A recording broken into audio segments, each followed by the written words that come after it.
तो shall we start. एक बार नीचे प्रोजेक्टर में देखना लाइट ऑन है।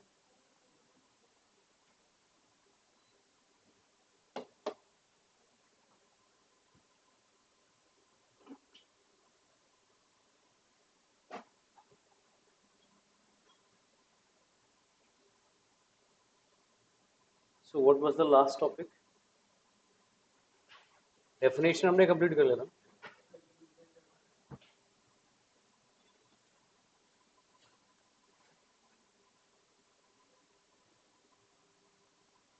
तो आज देखो सबसे फर्स्ट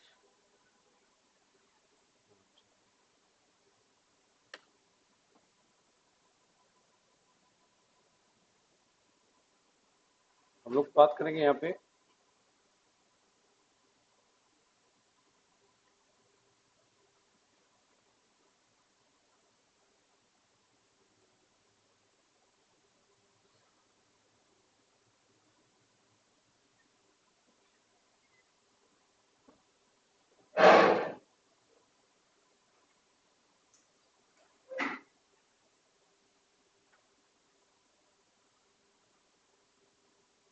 एसेंशियल सॉरी एक minute classification of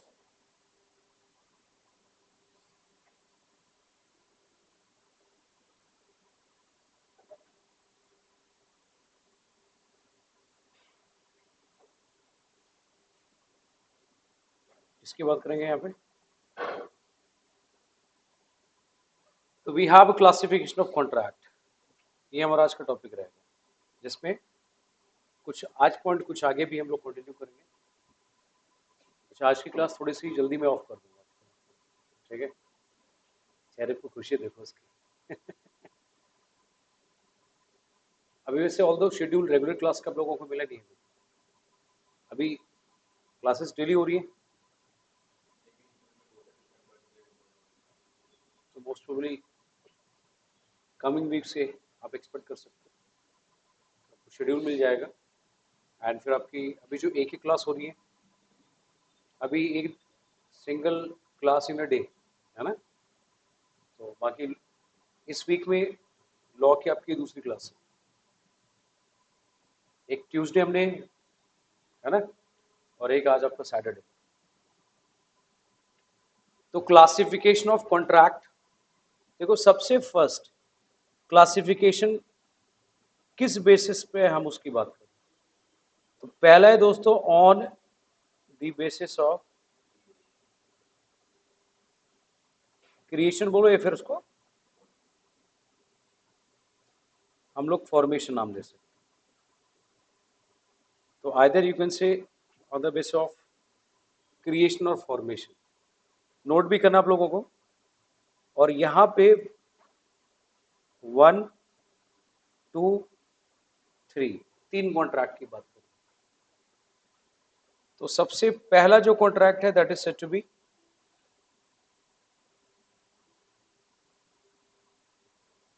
which one?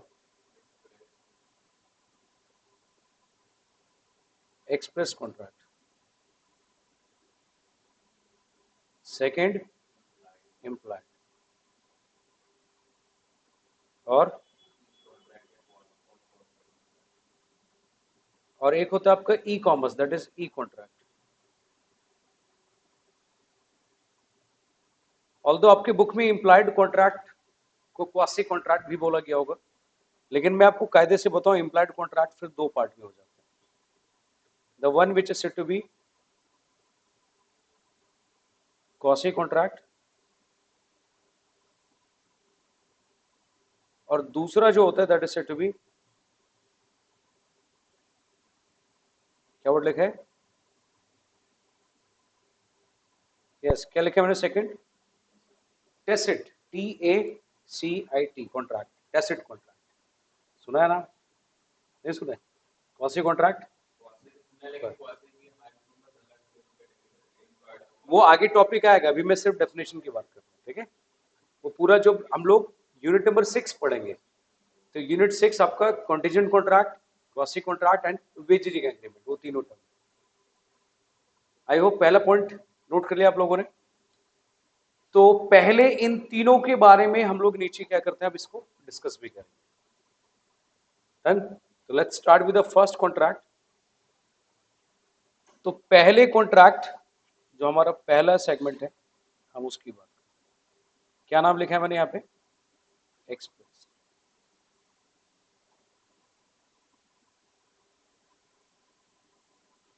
तो कई बार एक्सप्रेस भी बोल देंगे तो कन्फ्यूज मत होना।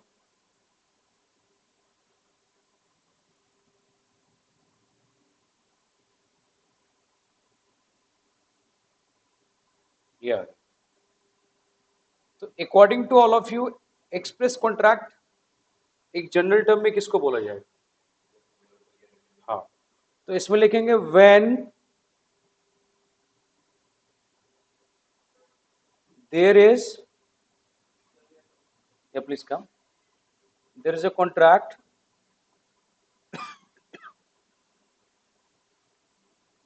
between the parties,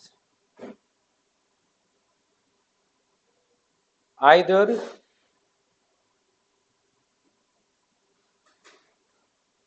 in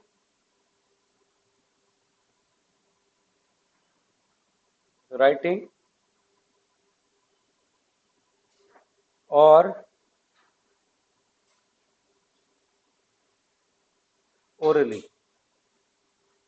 और orally का मतलब है that is by word of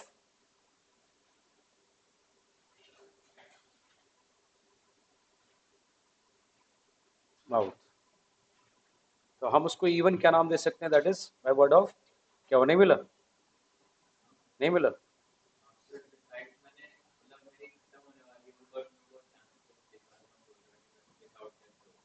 अच्छा, बुक में मिला नहीं मिला? वैसे देखो, सीए की बुक है नहीं।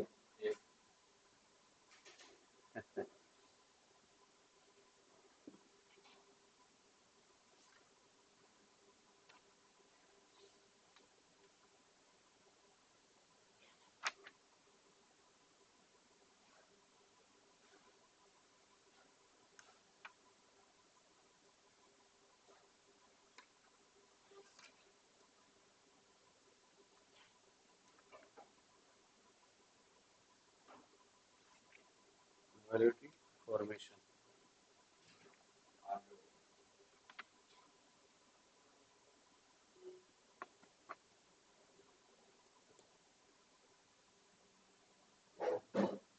मिल गए? देखो, जो चीज मैं यहाँ पे लिखा रहा हूँ एवरीथिंग इज इन बुक, तो आपको सोचना नहीं है, you will definitely get in book. तो बुक में मिलना ही मिलना है, ठीक है। अब वहां पे क्या होगा, आपको एग्जाम्पल एक दो तीन चार करके से एग्जाम्पल बड़े सारे दिए होंगे, और पहले वो डेफिनेशन बता देंगे, फिर उसकी इंटरप्रिटेशन लिख सकते हैं। तो गाइज यहाँ पे देखो क्या है, मैंने कॉन्ट्रैक्ट की बात की एक्सप्रेस, और एक्सप्रेस में यहाँ पे बोला गया, और या फिर एक्सप्रेस भी बोल सकते हैं इसको। कॉन्ट्रैक्ट ये तो राइटिंग या फिर ओरली। बट एक बात ध्यान रखना, हमारे लिए फेजेबल क्या होगा, हमेशा बेनिफिशियल क्या होगा? Which one is better? Written contract. तो यहां पे एक इंपॉर्टेंट नोट लिख रहा हूं,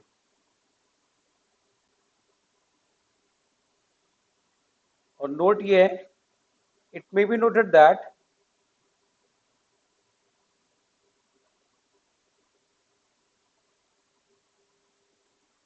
that it is always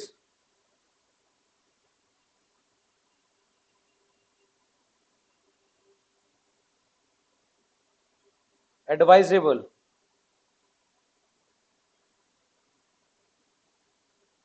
to the parties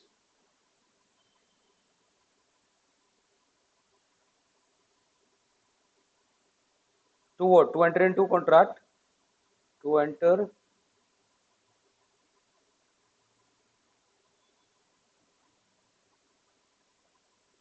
या फिर लिखो enter into contract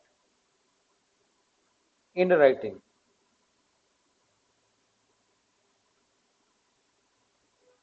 तो जनरली ये एडवाइजल हमारे लिए ये है, बट क्यों है सर? It's evidence, proof. हाँ, क्योंकि रीजन भी क्या होगा ना आपके लिए, ओरल कॉन्ट्रैक्ट करते हैं, there is a lack of evidence, क्योंकि कल आप कोर्ट में प्रूफ कैसे करोगे? लेकिन यदि वही कॉन्ट्रैक्ट आपका किस में होगा, रिटर्न में, तो बताओ क्या पार्टी ने जो प्रॉमिस की है we can easily proof in a court और नॉट। तो आपके लिए थोड़ा सा जो बर्डन ऑफ प्रूफ है वो क्या हो जाएगा, कंपेरेटिवली कम हो जाएगा, मतलब आपको सोचना नहीं पड़ेगा ज्यादा। कैसे?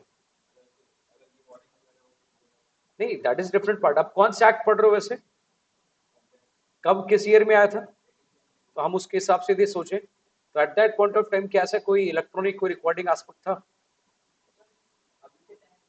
तो मैं जो वही तो बात कर रहा हूँ, लॉ कब का पढ़ रहे हैं।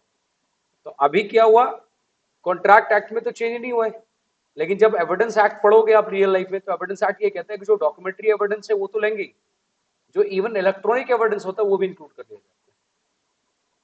मतलब रिटर्न भी होगा, ओरल भी होगा और इलेक्ट्रॉनिक भी होगा। तो आज के टाइम पे यदि आप किसी से कॉन्ट्रैक्ट करते हैं तो आपके पास यदि कोई रिकॉर्डिंग है तो वी कैन प्रेजेंट इट। लेकिन आप एक बात तो किसी भी पर्टिकुलर पर्सन से कॉन्ट्रैक्ट करते हो, मान लो आप कोई, आप गए मान लो किसी रेस्टोरेंट में, आप मान लो डोमिनोज में गए, कहीं पे गए जहां कोई आपको इनवॉइस वगैरह नहीं दे रहे, बिल नहीं दे रहे, मान लो किसी फ्रूट्स वाले के पास गए फ्रूट्स लेने के लिए, तो क्या वहां पे पहले अपना फोन ऑन करोगे, तो करो भाई कॉन्ट्रैक्ट हमारे बीच में, मैं रिकॉर्ड कर लूं, ऐसा होगा कभी? यस और नो? पॉसिबल है? तो पॉसिबल तो है, लेकिन स्टेट ऑफ माइंड में आपको क्या हमेशा ये याद रहेगा? नहीं हो। तो जो डे टू डे लाइफ में छोटे छोटे कॉन्ट्रैक्ट हैं उससे मतलब भी नहीं होता। लेकिन मान लो आपको अपना घर बेचना हो, तो अब मेरा क्वेश्चन है, मान लो किसी को अपनी कार बेचनी, कोई प्रॉपर्टी बेचनी है, तो फिर वो बेटर क्या रहेगा, ओरल या रिटर्न? It's return. वो हमारे लिए बेस्ट प्रूफ रहेगा, यस और नो? मेरे लिए भी और जो खरीदा उसके लिए भी। मेरे लिए प्रूफ ये रहेगा कि सर मैंने वो बेच दिया, और अब कोई भी पार्टी मेरे से कोई प्रॉपर्टी डिमांड नहीं कर सकते, क्योंकि मैंने तो ऑलरेडी क्या कर दिया, बेच। और दूसरा पार्टी उसके लिए ये सेटिस्फैक्शन के जितना मैंने पेमेंट किया उसके बदले मुझे जो प्रॉपर्टी मिलनी चाहिए तो मुझे मिल गई। तो इट इज ऑलवेज एडवाइजेबल, तभी मैंने क्या लिखा है, मैंने लिखा है इट इज मैंडेटरी। लैंग्वेज पे समझना, यदि मैंने लिखा होता है कि it is mandatory to enter into contract in writing, तो फिर तो क्या होता है, फिर वो रिटर्न ही हो। लेकिन व्हाट आई हैव रिटन, क्या लिखा है यहां पे मैंने, इट इज एडवाइजेबल। मतलब क्या उसका, कि ये एक सजेशन है मेरा, एक एडवाइस है कि आपको कॉन्ट्रैक्ट किस में करना चाहिए। लेकिन डे टू डे लाइफ में ऐसे बहुत सारे कॉन्ट्रैक्ट होते हैं दोस्तों जो ओरल भी होते हैं, और कई बार ऐसे कॉन्ट्रैक्ट होते हैं जो कॉम्बिनेशन ऑफ बोथ होगा, मतलब ओरली पार्टी के बीच में म्यूचुअल कंसेंट होते हैं, और फिर वो उसको क्या करते हैं, रिटर्न में पेपर में ड्राफ्ट कर दिया जाता है। That's why the term is said to be, you can say the word, it's express. हाँ, चले आगे सेकंड पार्ट में। यहाँ पे किसी को कुछ पूछना है तो please you can ask. Yes, you have any query? नहीं, नेक्स्ट पार्ट।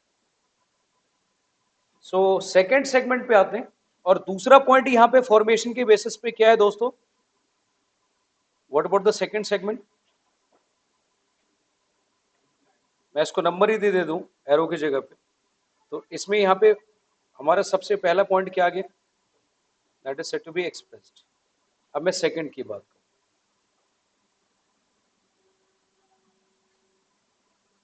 तो सेकंड हमारे लिए किसके रिगार्डिंग है, that is said to be implied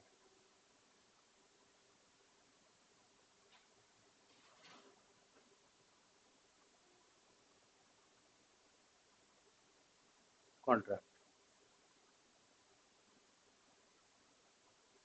तो अब इम्प्लाइड कॉन्ट्रैक्ट किसको बोला जाएगा, हम उसकी बात करते हैं।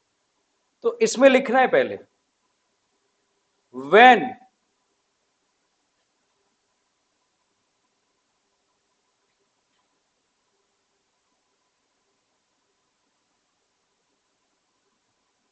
The contract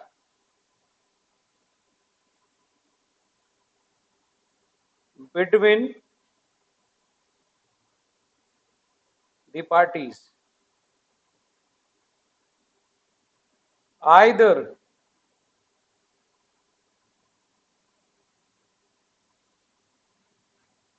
created by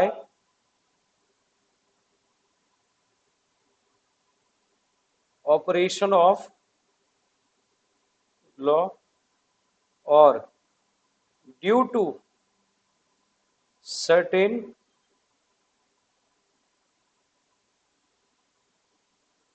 situation, due to certain situation. और एक और पॉइंट, और by the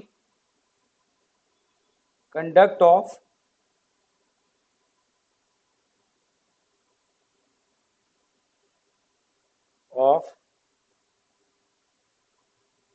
party oblique parties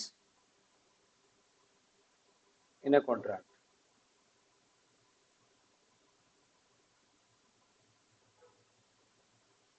in a contract, पहले यहां पे स्टेटमेंट लिखना, ये फर्स्ट पॉइंट। इसके बाद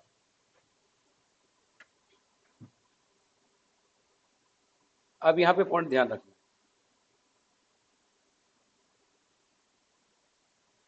अब ये ध्यान रखना, if contract between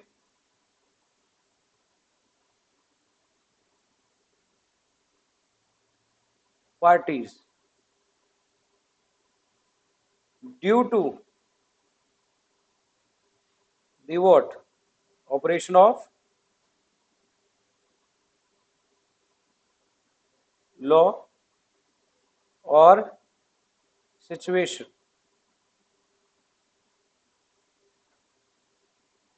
then it is said to be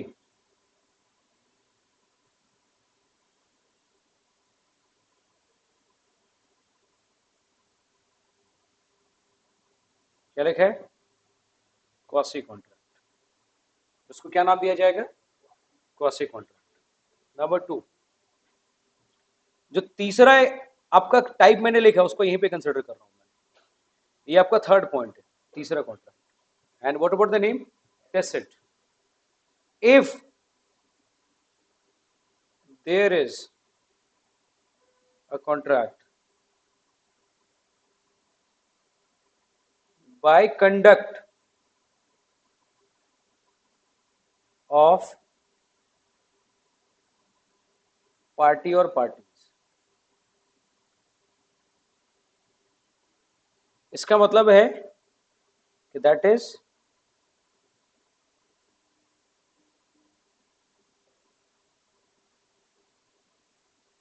acceptance by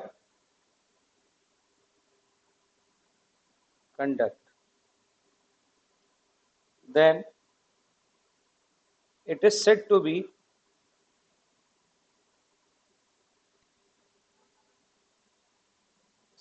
एक कॉन्ट्रैक्ट लिखने के बाद नंबर में डाला, said to be क्या बोलेंगे इसको, tacit contract.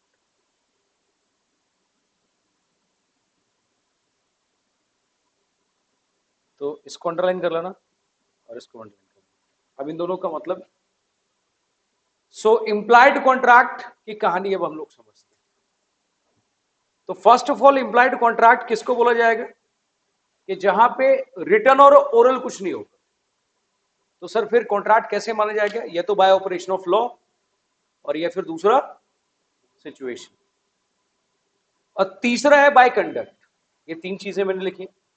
Number 1 operation of law, जिसको हम सिचुएशन भी कंसिडर करते हैं, और फिर मैंने क्या लिखा आपका, that is said to be what, conduct.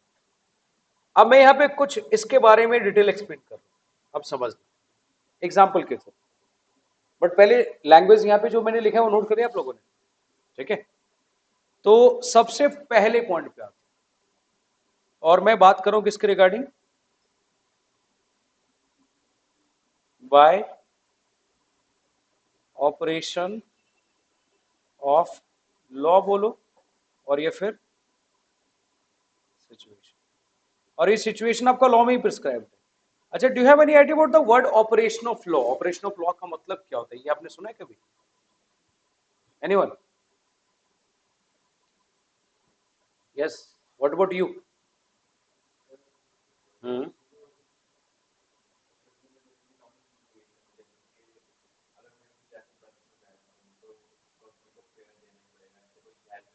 But आपका बस में बैठना, don't you think it's conduct? और सोच, हाँ फिर से अगेन थोड़ा सा, क्या किसी के किस सिचुएशन के अकॉर्डिंग उसका सोल्यूशन निकालना।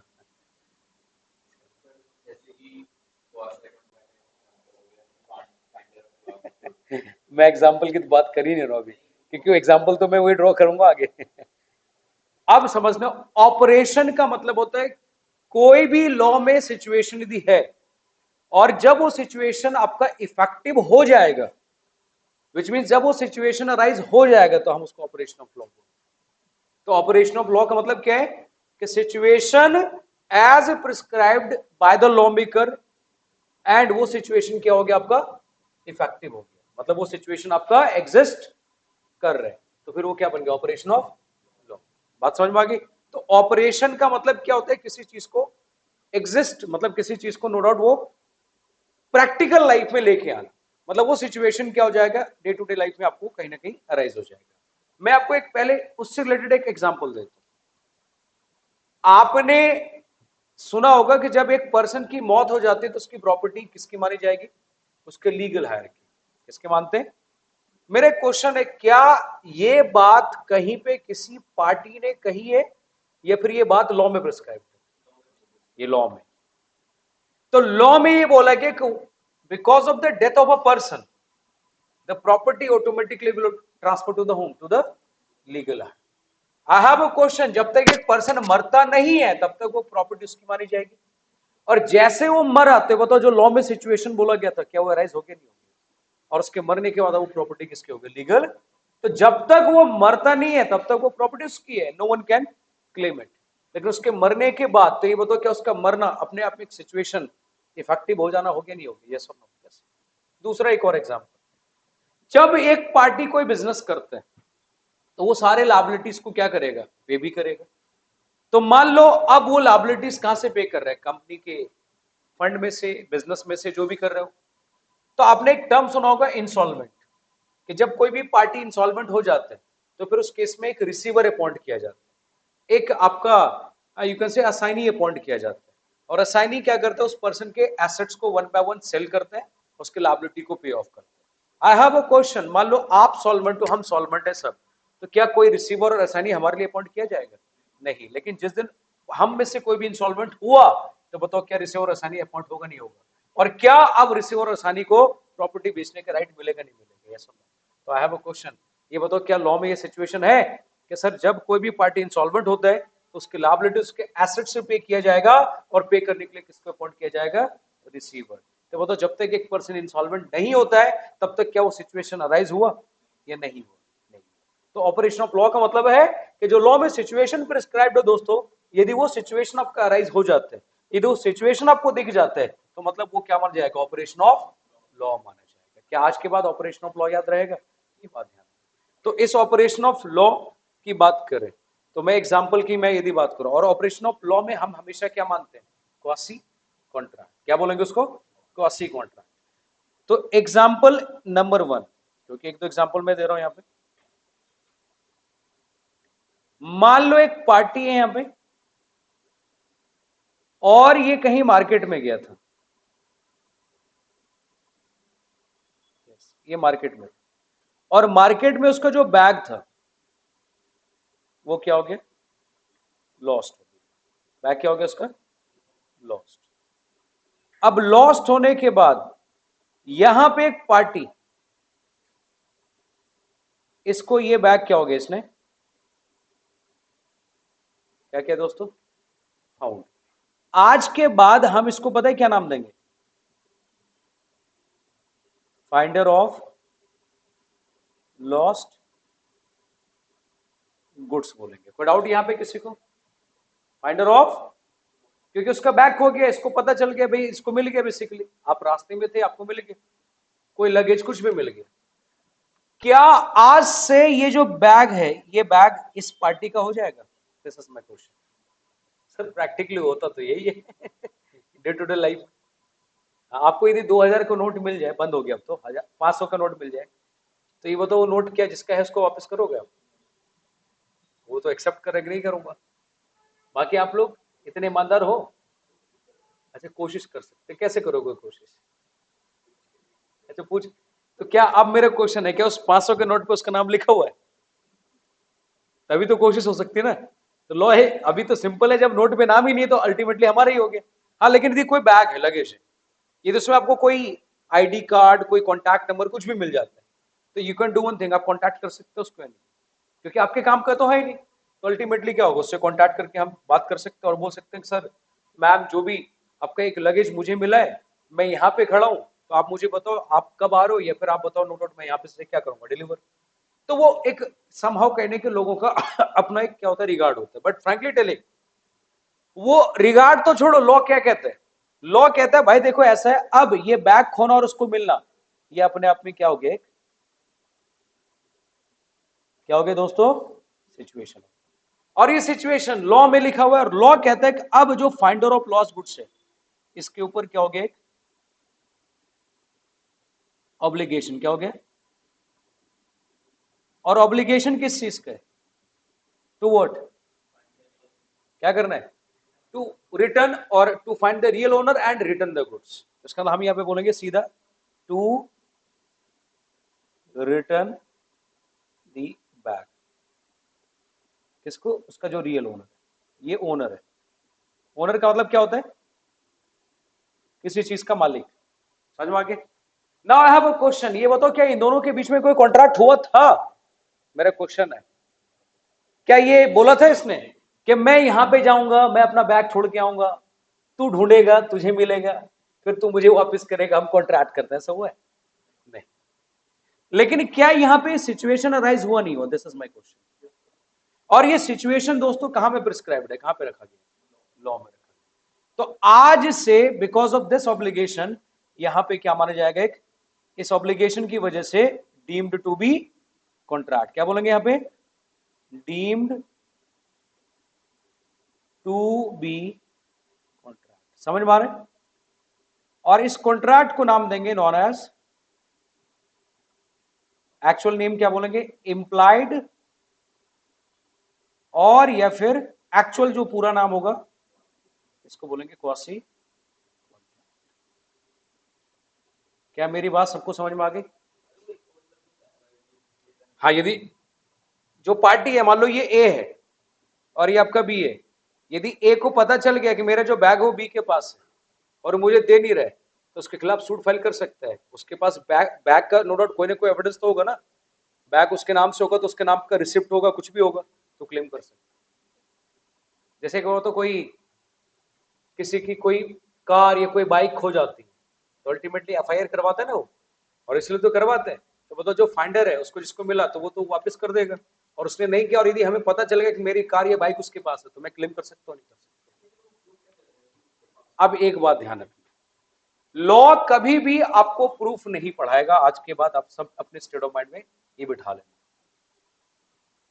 बट आप कहोगे सर क्यों? लॉ सिर्फ पढ़ाता है क्या राइट्स हैं, क्या ऑब्लिगेशन है, क्या ड्यूटीज है और क्या पेनल्टीज है, और कब कब आप लॉ ब्रीच कर मानोगे कि हाँ आपने ब्रीच किया, बस। तो सर ये प्रूफ कैसे होगा? इसके लिए आपको एविडेंस खुद ढूंढ के लाना पड़ेगा। मेरा क्वेश्चन है, क्या कहीं कोर्ट में लिखा होगा, क्या लॉ में ये एविडेंस आप ढूंढ के ले आओगे तो यदि आपने किसी का मर्डर भी किया तब भी बच जाओगे, ऐसा लिखा हो सकता है कभी? This is my question.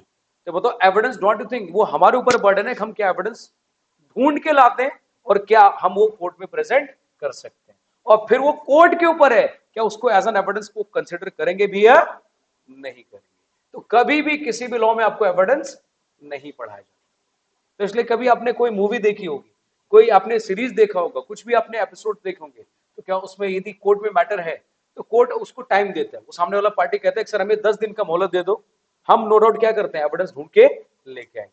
तो कोर्ट कहता है कि आखिरी मौका है, हम आपको 10 दिन का टाइम देते हैं, और 10 दिन के बाद फिर फाइनली हम क्या करेंगे, अपना फैसला सुनाते हैं। तो अब ये बताओ क्या कोर्ट में ये बात बोलने का मतलब है अब क्या वो किसी लॉ में एविडेंस ढूंढेगा, या फिर अब वो एविडेंस ढूंढने के लिए कहीं भी जा सकते हैं, किसी भी प्लेस पे जा सकते हैं, किसी भी नो डाउट एरिया में जा सकते हैं, हमें उससे मतलब नहीं। हमें मतलब है कि आपको एविडेंस लेके आना, चाहे वो डॉक्यूमेंट्री होगा, चाहे वो ओरल होगा, चाहे वो इलेक्ट्रॉनिक, हमें मतलब इससे बस। तो कभी कोई लॉ में प्रूफ नहीं पड़ा। तो अब ये बताओ यदि आप यहां पे होते तो बताओ, डोंट यू थिंक आप बीइंग अ पर्सन क्या करते? एविडेंस क्या लॉ में पढ़ने से मिलता है या ढूंढने से मिलता है? एब्सोल्युटली। तो लॉ आपको कभी कोई एविडेंस नहीं पढ़ाएंगे। हाँ, लॉ ये जरूर कहता है कि सर इसकी ऑब्लिगेशन, लॉ ये जरूर कहता है कि आपका राइट है।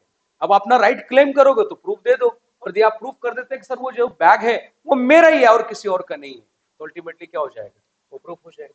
और इसके लिए मैंने छोटा सा एग्जांपल दिया ना कि सर आपके पास जो रिसिप्ट होगा, जो आपने बैग परचेज किया होगा, तो उसमें आपका नाम लिखा होगा, उसमें प्राइस लिखा होगा, डेट लिखा होगा कब आपने परचेज किया, तो बताओ क्या उसको बीइंग अ पर्सन क्या कोर्ट में एविडेंस के तौर पे दे सकते हैं, नहीं दे सकते?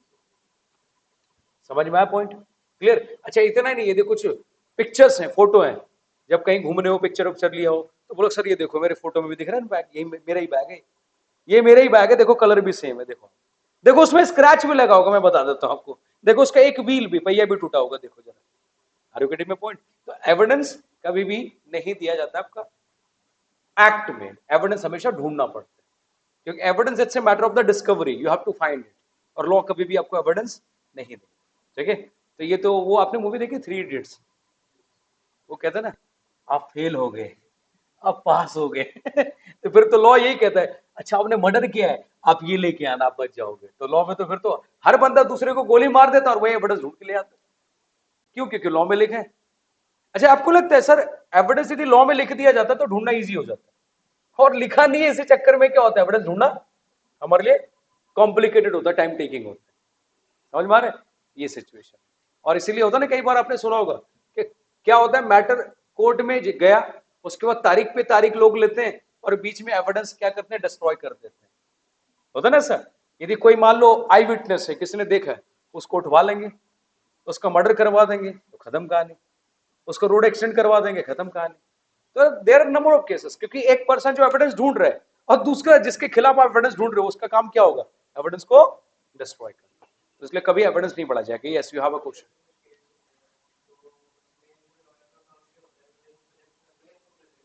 नहीं, देखो लॉयर का काम ये होता है दो, पहली बात आप अपने क्लाइंट को बचाना है, और बचाने के लिए आप अपने मैटर पे क्या करोगे, आर्ग्यूमेंट करोगे, और आर्ग्यूमेंट करने के लिए आपके पास एविडेंस चाहिए, तो एविडेंस भी आप कलेक्ट करोगे, ढूंढना आपका काम है।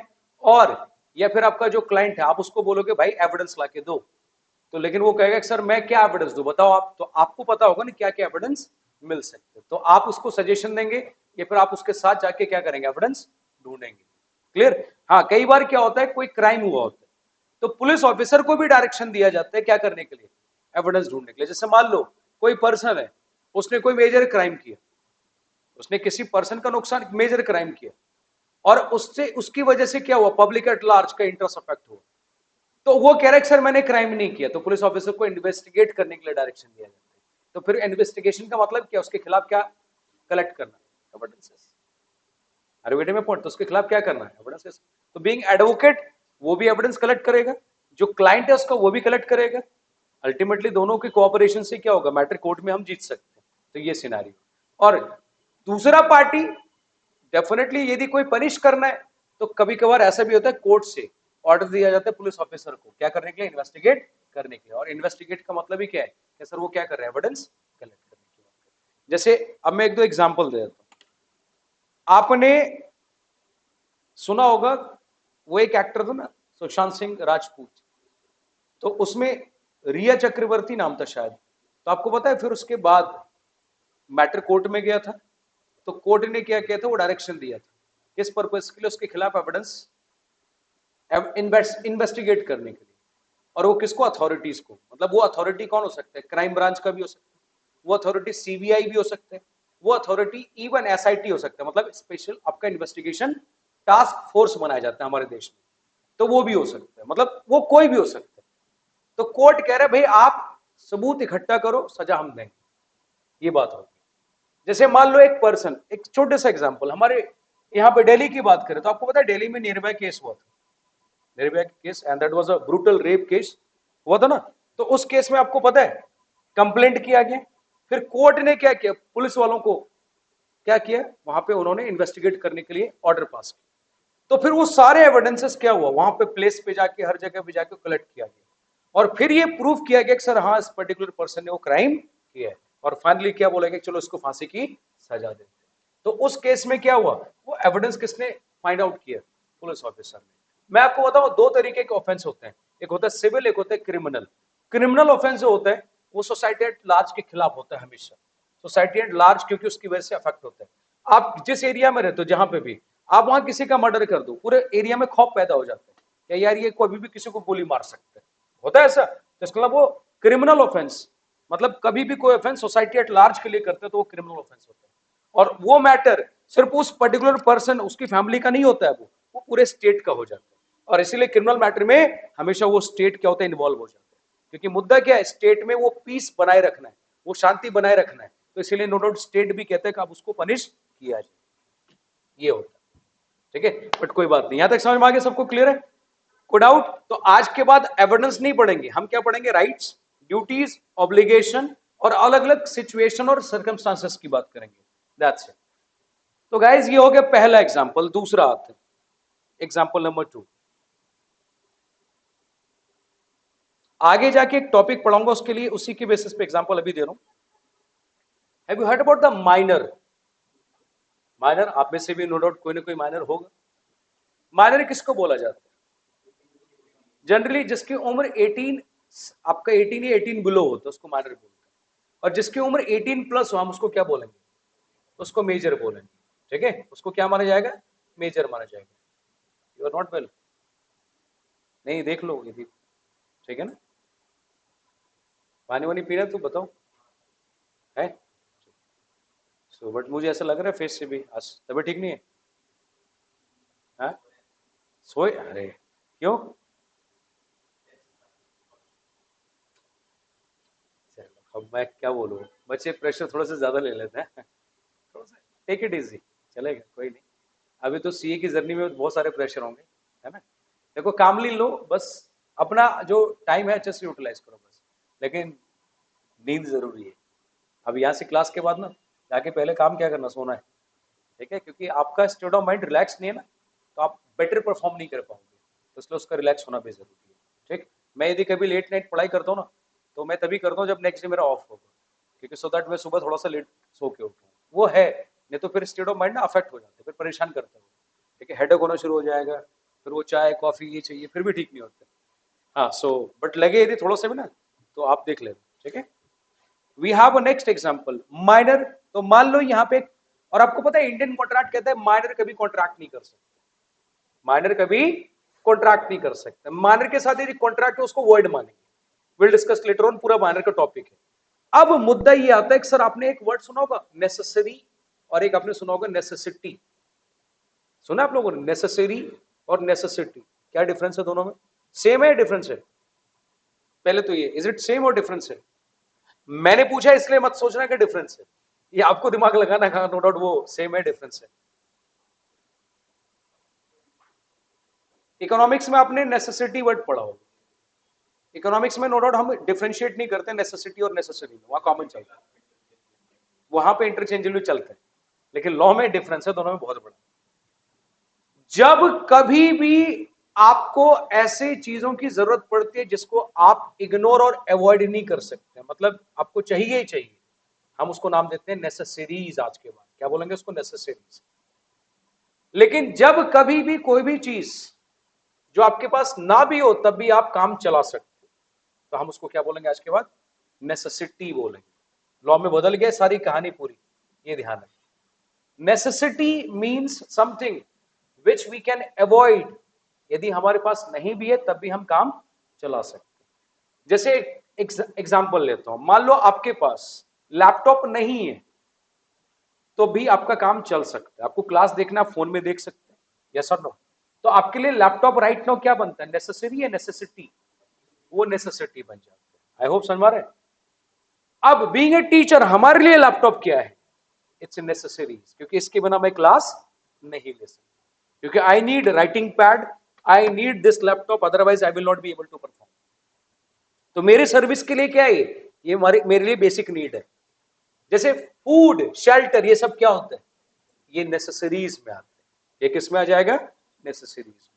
अच्छा मान लो कार आपके लिए क्या है, हमारे लिए क्या है, it's necessity, it's necessity. Are you getting my point? लेकिन जिन लोगों के पास, जिन लोगों की, जो बिजनेस क्लास लोग हैं, जो बिजनेस करते हैं, उनको मीटिंग करना पड़ता है, तो उन सब के लिए क्या बन जाएगा, वो नेसेसरीज बन जाएगा। इट मींस नेसेसरीज और नेसेसिटीज वो पर्सन टू पर्सन क्या हो सकता है, वो वो वेरी हो सकता है, वो चेंज हो सकता है कि मेरे लिए यदि कोई चीज नेसेसरीज है तो आपके लिए वो नेसेसिटी बन सकती है, और किसी और के लिए यदि कोई चीज नेसेसिटी है तो मेरे लिए नेसेसरीज बन सकती है। This can be possible, this can be possible, ये बात हमेशा ध्यान रखें।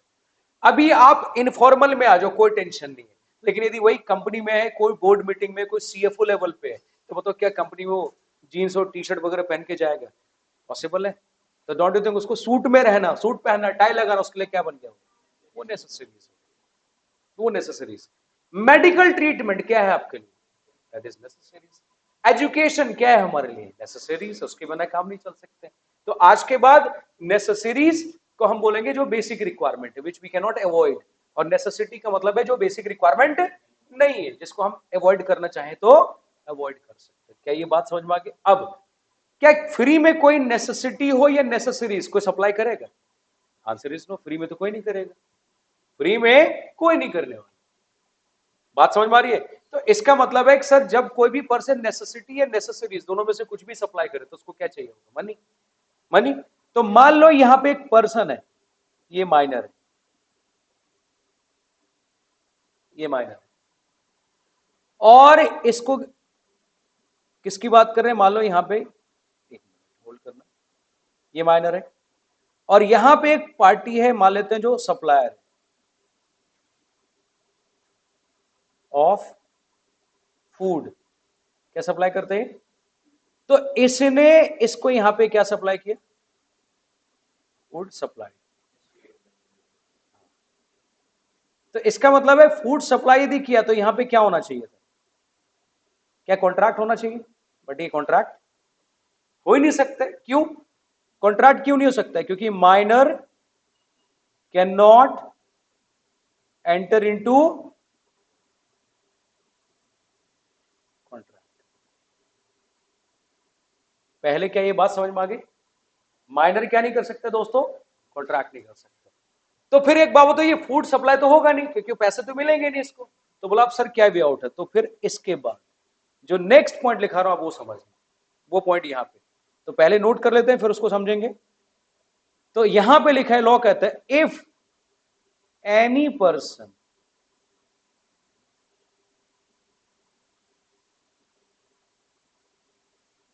Supplies necessary or necessaries, then necessaries to the minor, to the minor, then such person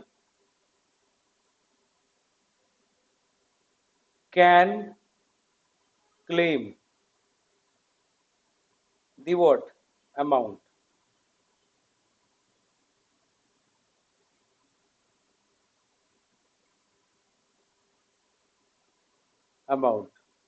out of state, ESTAT, इसको एस्टेट बोलते हैं, और इसका मतलब क्या होता है? That is property, property of such minor, full stop. Therefore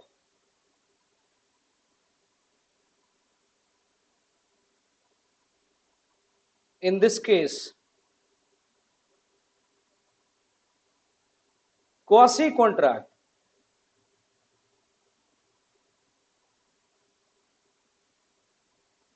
will be considered।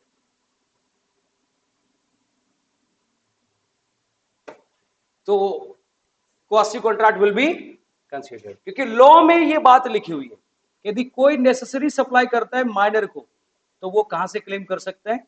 Out of state claim कर सकते हैं। तो अब मेरा क्वेश्चन है, ये बताओ क्या यहां पे माइनर के साथ कोई कॉन्ट्रैक्ट हुआ? नहीं, लेकिन क्या माइनर के साथ कॉन्ट्रैक्ट माना?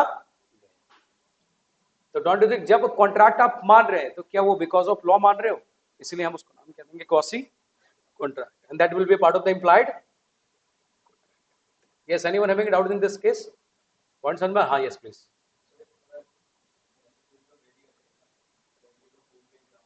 एजुकेशन के लिए लोन लेते हो तब भी हो जाते हैं। एजुकेशन भी आपको सिर्फ ये देखना है नेसेसरीज है उस पर्सन के लिए। हाँ, और इसको उसके लिए जो माइनर है उसके लिए वो नेसेसरीज है ही नहीं बस। तो अब ये बताओ क्या यहाँ पे पॉइंट क्लियर है कि माइनर को यदि कोई नेसेसरी सप्लाई करता है तो कॉन्ट्रैक्ट तो उसके बीच में नहीं हुआ, बट स्टिल वो पर्सन क्या कर सकता है, क्लेम। कहां से दोस्तों? उसके स्टेट में से।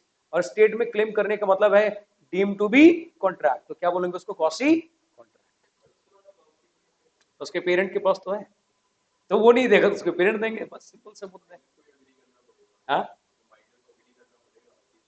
हाँ एग्जैक्टली, वो तो इम्प्लाइड है। उसको सप्लाई ऐसा नहीं कि जबरदस्ती दे देंगे, ठीक है, तू फूड खा मैं खिलाऊंगा तुझे, ठीक है, तो ऑब्वियस है उसका एग्री होना जरूरी है, क्योंकि एग्री हुआ तभी तो उसने एक्सेप्ट किया उसको।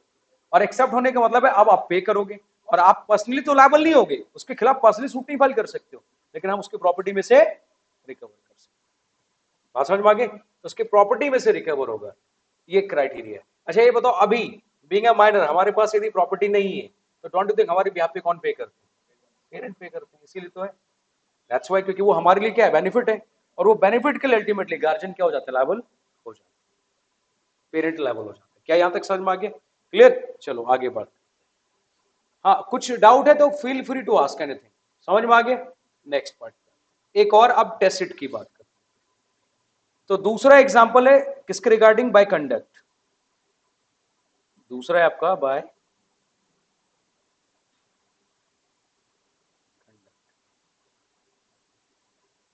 जिसको हम एक्चुअली नाम क्या देते हैं? टेसिट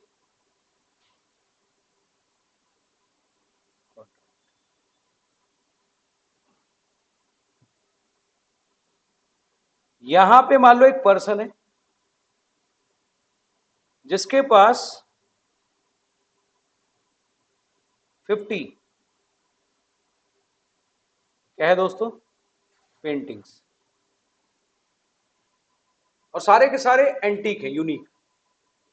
ये चाहते हैं कि मेरी पेंटिंग का ना ज्यादा से ज्यादा प्राइस मिले, तो इसने क्या किया, यहां से एक क्या दिया, इनविटेशन फॉर ऑक्शनिंग। और मान लो इसने डेट फिक्स कर दी, डेट ऑफ ऑक्शनिंग, तो for example 10 December 2023, good out. और इस डेट पे नंबर ऑफ कौन आ गए दोस्तों? पर्सन आ गए। और इन सभी पर्सन को पता है क्या नाम देंगे? बिडर्स। क्या बोलते हैं इसको? बिडर्स। जो ऑक्शन करने आता है, बिड करते हैं। और बिड करना क्या होता है? That is said to be the bidders, करने वाले पर्सन। और बिड करने को हिंदी में बोलते हैं बोली लगन। क्या बोलेंगे?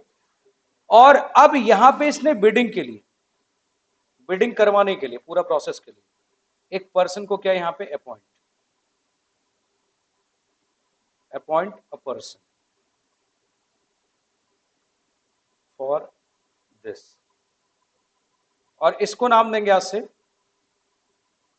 नॉन एज,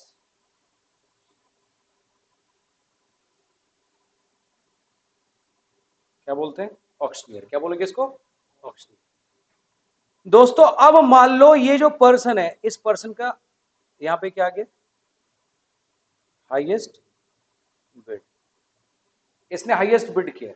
अच्छा, जो हाईएस्ट बिड इसने किया उसको क्या नाम देंगे आज से? क्या नाम देंगे? ऑफर। जो बिड करता है उसको ऑफर। और जब उसने इनविटेशन दिया तो हम बोलते हैं उसको इनविटेशन टू ऑफर।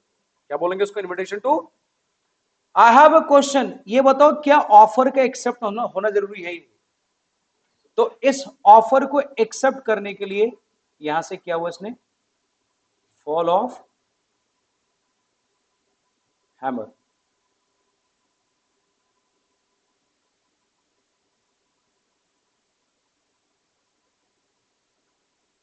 और इस पे उसने फॉल ऑफ हैमर कर दिया, इस बिड पे। तो आई हैव अ क्वेश्चन, ये बताओ फॉल ऑफ हैमर करना is it a conduct of the party और not? This is my question, yes और नो? तो हम इसको क्या नाम देंगे? Conduct of. और कंडक्ट करते क्या होगा? There is a contract between whom? Between the parties. और उसको नाम क्या देंगे आज से? known as tacit contract. Clear? समझ में आ गया?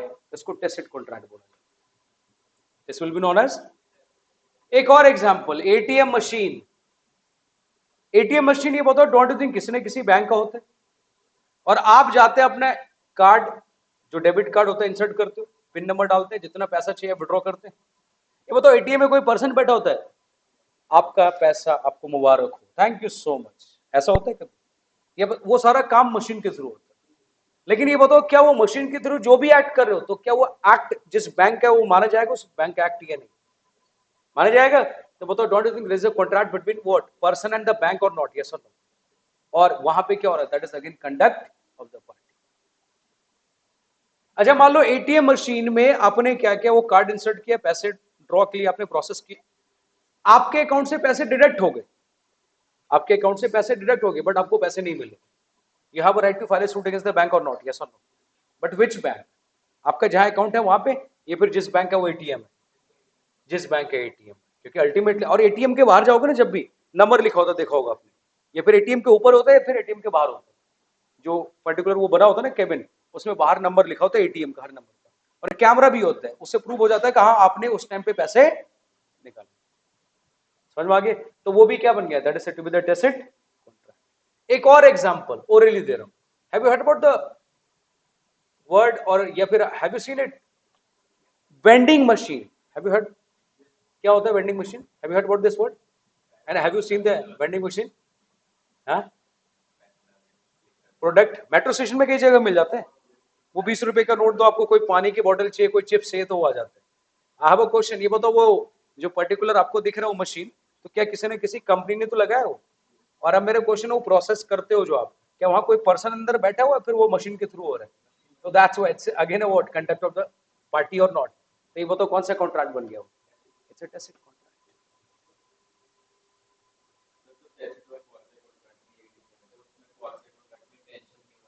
हाँ, वहां ऑपरेशन ऑफ लॉ होता है और यहाँ पे इंटेंशन. ठीक है, एक्चुअली ये प्रॉपर कॉन्ट्रैक्ट होता है क्योंकि कंडक्ट के थ्रू हो रहा है, और इसीलिए हम इसको इम्प्लाइड कॉन्ट्रैक्ट भी कंसिडर करते हैं. समझ में आ गए? Shall be proceed on the next part? Clear? अब हम लोग कहानी आते हैं नेक्स्ट में, और अगला कितने कॉन्ट्रैक्ट हो गए? दो. कौन कौन से? एक्सप्रेस और implied. Now we have e contract.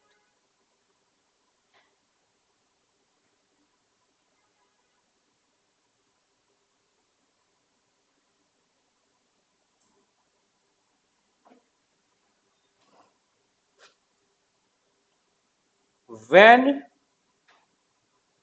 there is a contract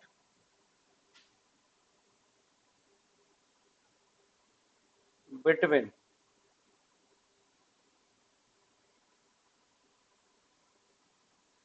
parties with the help of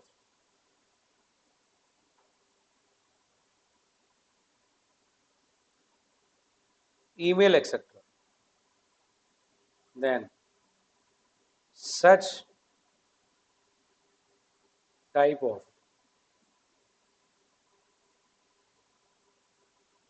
contract is said to be e-contract. तो इलेक्ट्रॉनिक मोड के थ्रू, और इलेक्ट्रॉनिक मोड में मैंने सबसे बड़ा एग्जांपल किसके लिए लिखा है? किसका? मेल. तो कॉन्ट्रैक्ट माना जाएगा? यस और no? It's a proper contract. अच्छा, what about the WhatsApp? WhatsApp के थ्रू आप कॉन्ट्रैक्ट कर सकते हो? आंसर इज नो, उसको कंसिडर नहीं किया. हाँ, व्हाट्सएप के थ्रू आप क्या करेंगे? कोई डॉक्यूमेंट कॉन्ट्रैक्ट का पूरा बना के उसको पीडीएफ या फिर आप वर्ड फाइल में भेजना चाहें भेज सकते हैं, और फिर उस पर वो साइन करके क्या करेगा? वो भेज सकते. WhatsApp it's basically for the purpose, हाँ, social media, and it's basically for social communication in day to day life, but that is not illegally considered by the law for the purpose of entering into contract. तो क्या हम ये बोल सकते हैं वो हम लोग एक दो लोगों के बीच में हम कम्युनिकेट करने के लिए उसको क्या कर सकते हैं? एक मीडियम बना सकते हैं, लेकिन कॉन्ट्रैक्ट हम उसको एक्चुअली कंसिडर नहीं करेंगे. ठीक है, जैसे व्हाट्सएप पे उसने रिप्लाई दिया, आपने थंब ऐसे कर दिया, तो क्या कॉन्ट्रैक्ट हो जाएगा? हो सकते हैं नहीं ना, लेकिन मेल को प्रॉपरली कंसिडर किया। मेल हो गया, हाँ, that is only for communication point of view. बाद में क्या होगा ना, पूरा प्रोसेस कॉन्ट्रैक्ट लेटर वगैरह सब कुछ बन के आता है, और वो मेल पे ही आता है। इसीलिए जैसे मैं आपको एक छोटा सा एग्जांपल देता हूँ, अमेजोन से आप यदि कोई प्रोडक्ट मंगाते हो, तो आपको पता है जब अमेजोन पे आप लॉग इन आईडी करते हैं तो उसमें मेल वगैरह आपका सब मांगते हैं। वो इसीलिए मांगते हैं, क्यों? क्योंकि बाद में जब आपको प्रोडक्ट डिलीवर किया जाएगा, या फिर जब वो डिस्पैच होता है, तो आपके मेल पे मेल आता है कि the product has been dispatched, और ये फिर product has been delivered, yes और नो। और साथ में जब बिल पेमेंट करते हैं तो मेल भी आता है कि आपका कितना अमाउंट आपने पे किया। तो बताओ वो सब कुछ रिकॉर्ड कहाँ पे हो रहा है? मेल पे हो रहा है ना। तो अल्टीमेटली प्रूफ किया वो मेल है। क्लियर है? तो दैट्स हाउ इलेक्ट्रॉनिक मोड हर जगह पे।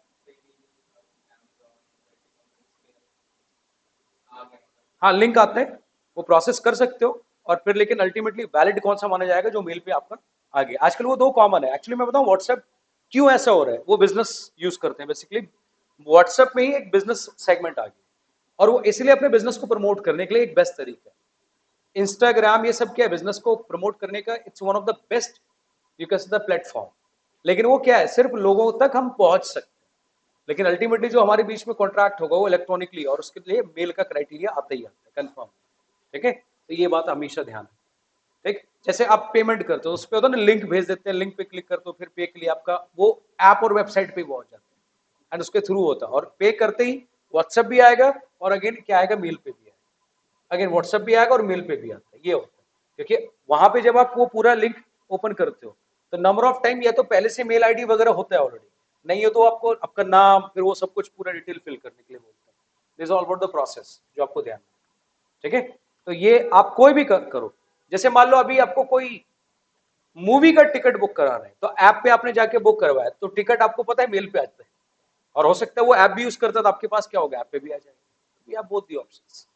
ठीक है, लेकिन ऐप पे भी क्या होगा, वो लॉग इन करते तो अगेन आपको मेल आईडी मांगते नहीं मांगते, तो अल्टीमेटली मेल के थ्रू प्रोसेस हो रहा है। तो क्या हम ये बोल सकते हैं वेबसाइट हो गया, ऐप हो गया, या फिर even you can say the mail हो गया, ये सब किसका पार्ट बन गया? इलेक्ट्रॉनिक कॉन्ट्रैक्ट का। लेकिन जो हम बात करते हैं मेल, आपका वेबसाइट वगैरह इन सब की, तो वो बेसिकली प्रमोट करने के लिए, लोगों तक पहुंचने के लिए इन सबका यूसेज किया जाता है। आप बैठे रहो, आप यदि मान लो एक बार किसी भी मॉल में आप घूमने चले गए, वहां आपने कोई प्रोडक्ट खरीद लिया, आपको पता है उस स्टोर में जहां से आपने कोई प्रोडक्ट खरीदा है, जब भी सेल आएगा आपके पास व्हाट्सएप आ जाएगा तुरंत इमीडिएटली। हाँ, दोनों चीजें इमीडिएटली आएगा कि that buy two get one का ऑफर आने वाला है, एंड बीइंग अ प्रीमियम, आपका प्रीमियम मेंबर, हम आपको सबसे पहले ऑफर दे रहे हैं। तो पब्लिक के लिए ऑफर वो नेक्स्ट डे ओपन होगा, आपके लिए हो सकता है एक दिन पहले ऑफर हो जाए, क्यों? क्योंकि आपने वहां से शॉपिंग की थी इसलिए। तो डोंट यू थिंक उन्होंने क्या किया, कस्टमर को प्रमोट किया नहीं किया? तो पहले उन सभी कस्टमर को अट्रैक्ट करने की कोशिश की जिन्होंने पहले से प्रोडक्ट खरीदा हुआ है, तो इसीलिए ताकि आपको एक क्या दिया जाए, प्रेफरेंस दिया जाए। और जो पहले प्रोडक्ट, क्योंकि सेल में क्या होता है, वो प्रोडक्ट निकलते चला जाता है, फिर बाद में हो सकता है प्रोडक्ट हमें अवेलेबल ना हो, तो इसलिए पहले प्रेफरेंस आपको दिया। जैसे आपने देखा होगा अमेजोन पे प्राइम मेंबर के लिए पहले क्या होता है, वो सेल, प्रीव्यू सेल पहले ओपन कर देते हैं, तो वो बेनिफिट लेते हैं, फिर वो पब्लिकली ओपन होता है। This all about the scenario, क्योंकि हम उनको फर्स्ट प्रेफरेंस देना चाहते हैं, that's why we have it. समझ में आ गए? तो इसको नाम क्या देंगे? That is said to be the electronic e contract. नहीं, ये बाद में ऐड हुआ है। एक बात ध्यान रखना, कुछ चीजें बाद में हम चीजों को अदर लॉस की वजह से कंसिडर करते हैं, क्योंकि हमारे देश में और पूरे वर्ल्ड वाइड में नो डाउट इंटरनेट का यूज हुआ, सबका मेल वगैरह सब हुआ, तो इसलिए उसको कंसिडर किया जाता है। तो यहाँ पे कोई सेक्शन वगैरह नहीं है, but day to day life में ई कॉन्ट्रैक्ट होते हैं, जिसको हमारे देश में एक एक्ट है जिसका नाम है इंफॉर्मेशन टेक्नोलॉजी एक्ट, और इलेक्ट्रॉनिकली सब कुछ वहीं से आपका आना शुरू हो गया था आईटी एक्ट की वजह से। तो all credit goes to the IT act, and due to that reason we can enter into contract with the help of the mail के थ्रू आप आराम से कॉन्ट्रैक्ट कर सकते हैं। समझ में आ गया? एक मिनट होल्ड करना, आज थोड़ी मुझे वॉक करने में तकलीफ हो रही है, और वो इसलिए क्योंकि सैटरडे नॉर्मली क्या होता है ना, जिम जाओ ना, लेग डे होता है, और वो आज एक्चुअली जिम मुझे जाना नहीं है, तो कुछ काम है, तभी मैंने बोला जल्दी। तो इसकी वजह से क्या हुआ, जो मेरे साथ मुझे सिखाता है वो कह रहा है कि अभी फ्राइडे ही लेग डे है तेरा, और कल उसने बोला कि अब 2 दिन छुट्टी है तेरी, सैटरडे भी और संडे भी, तो थोड़ा एक्स्ट्रा मारेगा। मैंने कहा फिर एक्स्ट्रा मेरे साथ भी क्या होने वाला मुझे पता है, तो इसलिए वो पैर मूवमेंट ऊपर नीचे जब सीढ़ियों पे छोड़ो ना, तब फील होता है, ऐसा लगता है कोई उठा के ऊपर पहुंचा दे, तो ये सिचुएशन हो जाता है। So we have next segment, तो यहां तक समझ में आ गया। अच्छा, अभी तक लॉ आप सबको समझ में आ रहा है ना? हाँ, चलेगा, इंटरेस्टिंग है थोड़ा बहुत। क्यों? तो इसीलिए जो प्रोसेस यहाँ पे है ना, उसके अकॉर्डिंगली पढ़ना है, ठीक है? You will get everything in a book, सब कुछ मिलेगा, लेकिन यहाँ पे एक सीक्वेंस में हम चीजों को लेके चल रहे हैं। जैसे आपके बुक में पता है पहले क्या दिया है, पहले वॉइड वॉइडेबल ये कॉन्ट्रैक्ट दे दिया। अब मेरा क्वेश्चन है, एक बार होता है जब किसी को कॉन्ट्रैक्ट फॉर्म करना ही नहीं आया, तो पहले वो कैसे पढ़ लेगा वर्ड कॉन्ट्रैक्ट? तो पहले तो क्या इंपॉर्टेंट था, उसको कॉन्ट्रैक्ट को फॉर्म करना। अच्छा, जो ओल्ड बुक थी ना बेसिकली इससे पहले वाले, उसमें पहले फॉर्मेशन हुआ करता था, फिर उसके बाद नेक्स्ट जो अभी मैं दूसरा पॉइंट में डिस्कस करूंगा परफॉर्मेंस, और फिर वो वर्डेबल वाला सेगमेंट होता था वॉइड। बट यहाँ थोड़ा सा चेंज किया उन्होंने, बट वो गलत है, सीक्वेंस में होना चाहिए। But no need to worry about it, for a timing जब तक आपको यहां से बुक नहीं मिलती तब तक आप वो स्टडी मैट से आप जो इंस्टीट्यूट से मिला वो पढ़ सकते हो। एक बार यहां से आपको बुक मिली तो फिर आपको यही सीक्वेंस आपको नजर आएगा और आप फिर वहां से पढ़ सकते हो आराम से। हाँ, उसके बाद यदि आपको लगता है कि that you have ample of time, आपको स्टडी मैट पढ़ना, you can go for it, I don't have any problem. आप उसमें से लगता है कोई टॉपिक मैंने यहाँ डिस्कस नहीं है तो आप पूछेंगे तो देन अगेन पूछ सकते हैं। हाँ, लेकिन जब वो चैप्टर खत्म हो जाएगा तो फिर मैं जो क्वेश्चन डिस्कस करूंगा वो आपका स्टडी मैट में जितने क्वेश्चन हैं वो हम सारे यहाँ पे स्टडी मैट के क्वेश्चंस कवर करने वाले हैं। एक भी ऐसा नहीं होगा स्टडी मैट का हम क्वेश्चन क्लास में डिस्कस नहीं करेंगे। तो आपको जब मैं क्वेश्चन डिस्कस कराऊंगा तो उस दिन पहले, एक दिन पहले बता दूंगा कि आपको नेक्स्ट क्लास में स्टडी मैट लेके आना है साथ में, सो दैट हम उसके क्वेश्चंस भी डिस्कस कर लें। क्योंकि क्वेश्चन डिस्कस करने से आपको ये आइडिया लग जाएगा कि अल्टीमेटली किस पर्टिकुलर क्वेश्चन में क्या आंसर हमें लिखना है, ये बेनिफिट मिलता है, ठीक है? तो now we have second segment. अब हम बात करते हैं किसके बेसिस पे? तो पहला मैंने किसके बेसिस पे पढ़ा है, फॉर्मेशन। तो दूसरा आएगा आपका यहां पे परफॉर्मेंस, यस। तो सेकंड यहां पे लिखना है on the basis of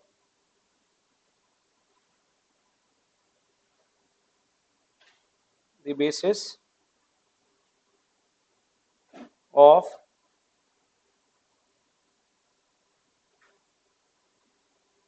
performance.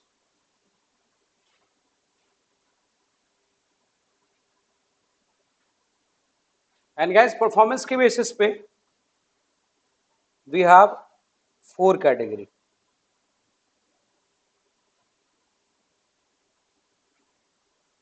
चार है। कौन कौन से? सबसे फर्स्ट एग्जीक्यूटेड कॉन्ट्रैक्ट,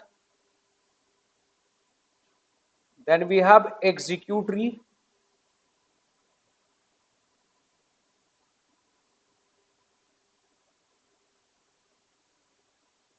वही है, और then we have bilateral contract,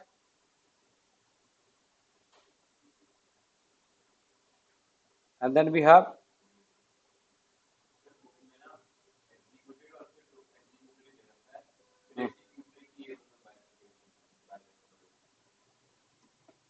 ठीक है। तो वो उसी का पार्ट ही बनेगा। बट ओवरऑल जो सिनेरियो यहाँ पे हम परफॉर्मेंस के बेसिस पे 4 कैटेगरी हो जाती है, लेकिन ये दोनों जो है वो इसी का सब पार्ट। आई होप समझ आ रहे। तो let's start with the first, जैसे अभी हमने पढ़ा था ना इम्प्लाइड के ही टेसिट, और तो वही सेगमेंट। तो फर्स्ट ऑफ ऑल पहले पॉइंट पे what about the first segment? Executed क्या होगा? दोनों पार्टी ने exactly those contract in which the parties already fulfilled their obligation, what they have done, कि जो उनकी ऑब्लिगेशन उन्होंने ऑलरेडी फुलफिल कर दिया है, और जब वो ऑब्लिगेशन ऑलरेडी फुलफिल हो चुका है तो वो क्या बन जाएगा? एग्जीक्यूटेड। एग्जीक्यूटेड का मतलब है कि the task has already been done.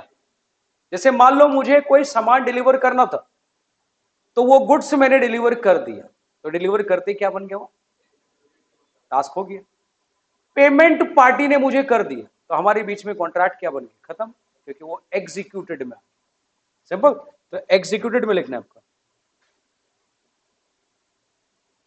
Those contract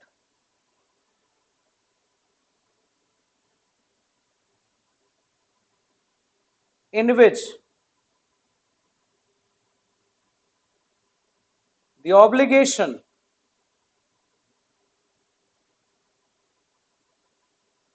has already been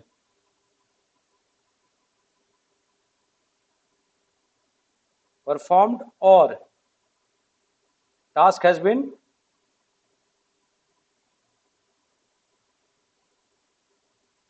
done, then such contract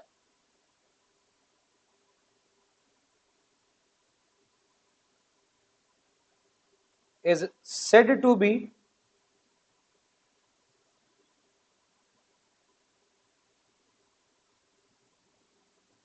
executed contract.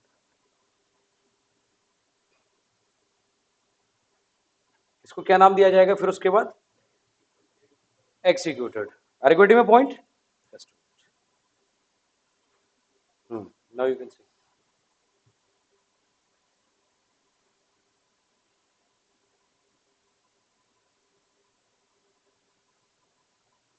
Let's say if we take an example. मान लो यहां पे एक पर्सन है, बायर, और यहां पे एक पार्टी है आपका सेलर। तो बायर ने क्या कर दिया? Payment has been made, payment कर दिया है इसने, और यहां से क्या हो गया? गुड्स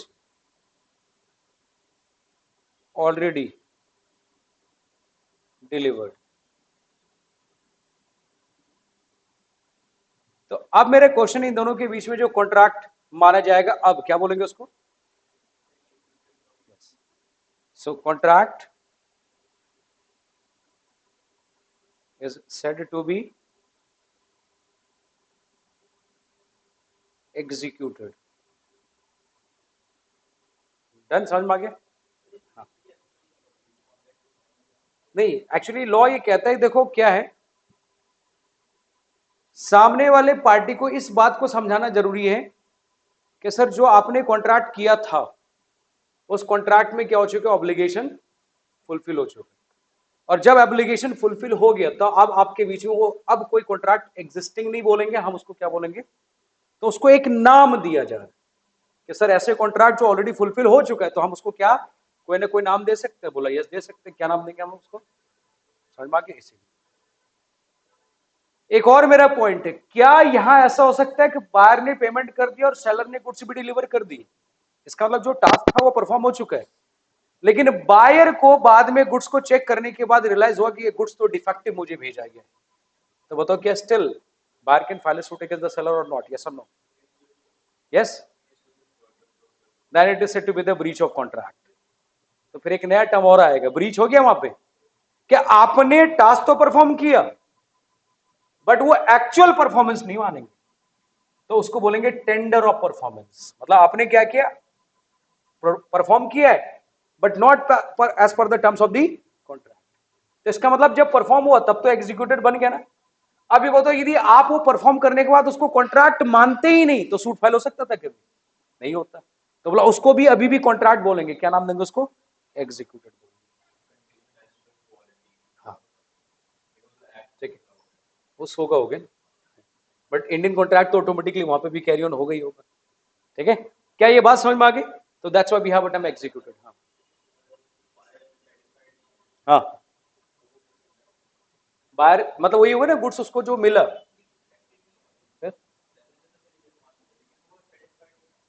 अब मेरा एक पॉइंट है समझना, यदि फेस टू फेस में जाके बाहर खुद प्रोडक्ट लेके आते तो फिर तो उसमें सेटिस्फैक्टरी देखने का कोई लॉजिक बनता ही नहीं।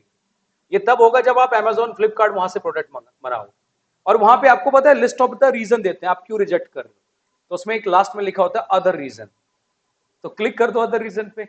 Amazon वाले वो तो नो डाउट डेफिनेटली वो क्या करेंगे, कंसिडर कर लेंगे, क्योंकि उसमें लिखा होता है 7 days रिटर्न और एक्सचेंज, तो इसलिए आपको वो नहीं सोचना। तो still you have a right to what rejected.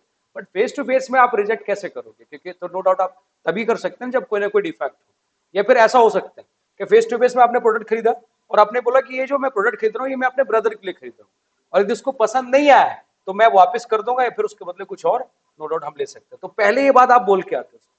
इसलिए वहां पे वो अलाउ कर देते हैं। लेकिन ये बात बोल के नहीं आते हो तो फिर उस केस में वो कहेगा सर क्यों वापस कर दो, रीजन तो बताओ कम से कम मुझे। और यदि आपके पास रीजन जस्टिफिएबल नहीं है तो फिर हो सकता है वो क्या करेगा, वो आपको रिजेक्ट कर देगा, मतलब वो कंसिडर नहीं करेगा। समझ में आ गया? तो ये हाँ, ऑनलाइन में कोई टेंशन नहीं है, ऑनलाइन में तो बहुत सारे रीजन होते हैं, तो we have number of reason. अच्छा, ऑनलाइन में तो ये भी रीजन दिया था एक्सेस प्राइस, कह रहे मतलब प्रोडक्ट खरीदा और कह रहे एक्सेस प्राइस में आपने दिया है, तो पागल था जो पहले प्रोडक्ट खरीदा तूने उस प्राइस पे। लेकिन रीजन तो रीजन है। तो आप कहोगे अमेजोन वाले ने मना क्यों नहीं किया? एक्चुअली अमेजोन एक बहुत बड़ी कंपनी है, बहुत बड़ा ब्रांड, और यदि उस तरीके से उसने क्या किया, किसी कस्टमर को डिनाई किया, और आज सोशल मीडिया का जमाना है और कस्टमर ने क्या किया, कुछ नहीं किया, यूट्यूब पे नो डाउट उसने वीडियो बना के डाल दिए, ये बताओ इमेज किसकी खराब होगी? It's Amazon. हाँ हाँ, बस बस बस, वो कहते हैं हमारा इतना बड़ा बिजनेस है, इतने करोड़ कमाते हैं, 300-400 रुपए 500-1000 रुपए में कुछ होना जाना, लेकिन एक काम जरूर हो जाएगा, कस्टमर सेटिस्फैक्शन को मेंटेन करना जरूरी है। और इसीलिए वो चाहे एक कस्टमर होगा तभी उसको इस बात को कंसिडर करते हैं। क्यों? क्योंकि एक कस्टमर से 1000 कस्टमर और बनते हैं। It's all about the mouth publicity. आज एक बात बताओ, अमेजोन और फ्लिपकार्ट में पॉपुलरिटी किसकी है, फ्लिपकार्ट या अमेजोन की? एब्सोल्युटली, बट क्या अमेजोन ने कोई प्रमोट किया बहुत ज्यादा? ये फिर it's all about the mouth publicity. Mouth publicity क्यों? क्योंकि बीइंग अ कस्टमर हमें अच्छा लगता है। तो आपने प्रोडक्ट खरीदा, आपके घर में किसी ने पूछा, ये फिर रिलेटिव में कोई फ्रेंड ने पूछा, यार एक ऑनलाइन प्रोडक्ट खरीदना किससे खरीदो, आपको क्या यार अमेजोन से खरीदो, टेंशन नहीं लेना है, 2 दिन में डिलीवरी आ जानी है ना सर? ये तरीका है। फ्लिपकार्ट पे आप थोड़ा सा अगेन सिनेरियो अलग। तो अब ये दोनों अब एक दूसरे से कॉम्पीट कर रहे हैं, लेकिन फिर भी प्रायोरिटी कहने के हम उसको दे देते हैं क्योंकि वो आपको ज्यादा कहने के ऑप्शंस और बेनिफिट्स प्रोवाइड करते हैं, और कोई रीजन नहीं। देखो सिंपल है, जितना आप कस्टमर के साथ अच्छे से डील करोगे, जितने आप फैसिलिटीज कस्टमर को दोगे, कस्टमर नो डाउट उतना ही खुश, और कस्टमर खुश तो अपना बिजनेस भी मस्त चलता रहेगा। बट यही होता है life, business is all about what, customer satisfaction, simple. चलो आगे बढ़े नेक्स्ट पार्ट में। we have a next point which I'm going to discuss. अच्छा पानी यही है मतलब।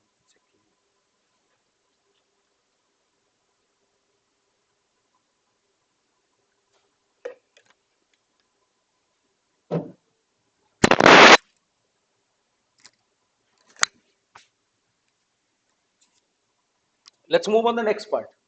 What about the second category? Executive.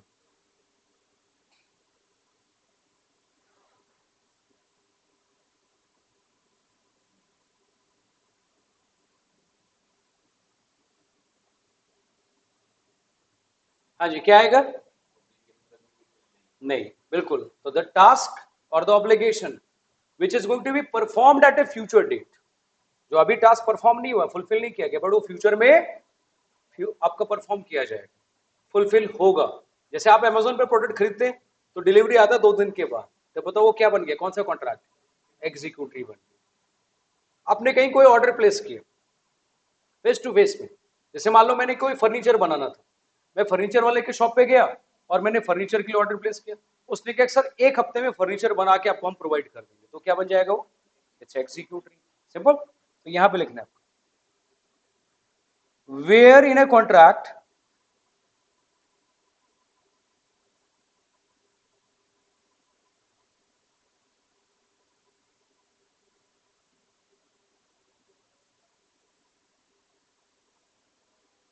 the obligation or task is going to be performed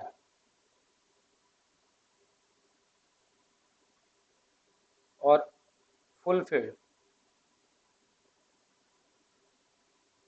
at a future date।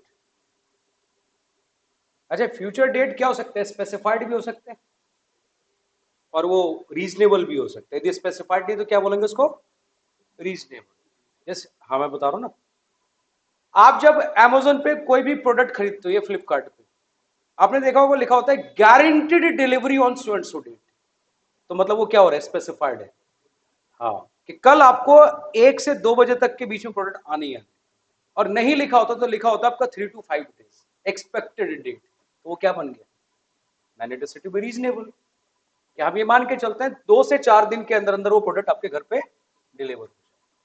अच्छा, कई बार ऐसा होता है कि वो 5-7 दिन भी ले लेते हैं। क्यों लेते हैं? क्योंकि वो प्रोडक्ट कहीं और से आना होता है, तो डिस्टेंस होता है, इसलिए बोलते हैं एक्सपेक्टेड डेट ऑफ डिलीवरी ये रहेगा। लेकिन वो ये कहते हैं कि हाँ इस पीरियड ऑफ टाइम पे वो पहुंच ही जाएगा, तो मतलब हम उसको रीजनेबल टाइम बोलेंगे। क्या बोलेंगे उसको? Reasonable time. जैसे एक बात तो फर्नीचर वाले के पास आप फर्नीचर बनाने के लिए बोलते हैं, तो वो कहते हैं कि सर 8 से 10 दिन लगेंगे, तो मतलब वो क्या बोल रहे हैं? रीजनेबल। अब वो 1-2 दिन उसमें ऊपर नीचे भी हो सकता है, उसकी टेंशन नहीं लेना, बट वो क्या ऐसा बोलेगा 8 से 10 दिन बोल के वो कह रहे प्रोडक्ट बना के दे रहा आपको 6 महीने बाद। Is it possible? कह रहे बड़ा पागल आदमी यार, 8 से 10 दिन तूने बोला था और दे रहा है 6 महीने के बाद, तो क्या मेरे लिए इसकी कोई वैल्यू है? अब नहीं। तो इसका मतलब वो रीजनेबल टाइम की बात करते हैं। रीजनेबल वो जो एक कस्टमर के लिए, एक पर्टिकुलर बायर के लिए क्या हो, सेटिस्फैक्टरी हो जाए, वो एक सेटिस्फैक्टरी हो जाए। क्या ये बात समझ में आ रही है? क्लियर है यहाँ पे? So we have next part. So date, अच्छा ब्रैकेट में लिख देता हूं, सच डेट क्या हो सकता है? Can be specified in a contract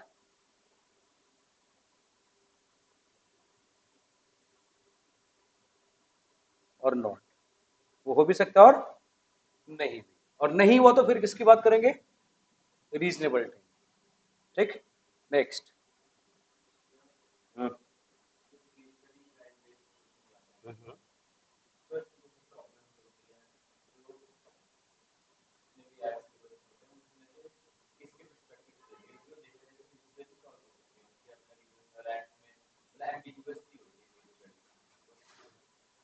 तो you just wait for the completion of this particular unit, and जब फिर हम लोग क्वेश्चन डिस्कस करेंगे देन आपको धीरे धीरे करके आइडिया लग जाएगा कि जो क्वेश्चन पूछा जा रहा है हमें उसमें आंसर किसके पर्सपेक्टिव से देना है, क्या वो बायर के पर्सपेक्टिव से देना है या फिर सेलर के पर्सपेक्टिव से देना है, नंबर 1। नंबर 2, किस टॉपिक के रिगार्डिंग आपको देना है, ये भी मैं आपको, वो सब क्लियर हो जाएगा। तभी मैंने कहा ना, ये जो जर्नी आपकी स्टार्ट हुई है और आप जैसे ग्रेजुएशन कर रहे हो, वहां और यहाँ पे जमीन आसमान का डिफरेंस होगा। क्यों होगा?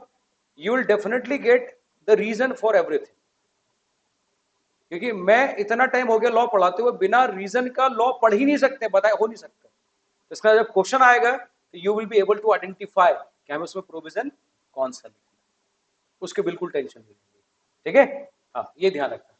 तो गाइज यहां पे आपका then such contract is said to be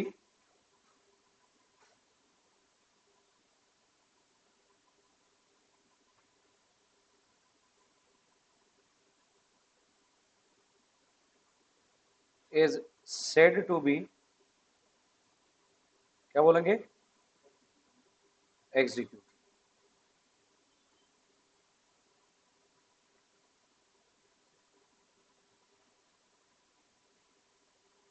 I think executory का एग्जांपल देने की तो नीड नहीं है, एग्जीक्यूटेड समझ में आएगा, तो ये बात क्लियर है ना, कि जो आपको फ्यूचर में परफॉर्म किया जाएगा, तो इसलिए वो क्या बन गया आपके लिए?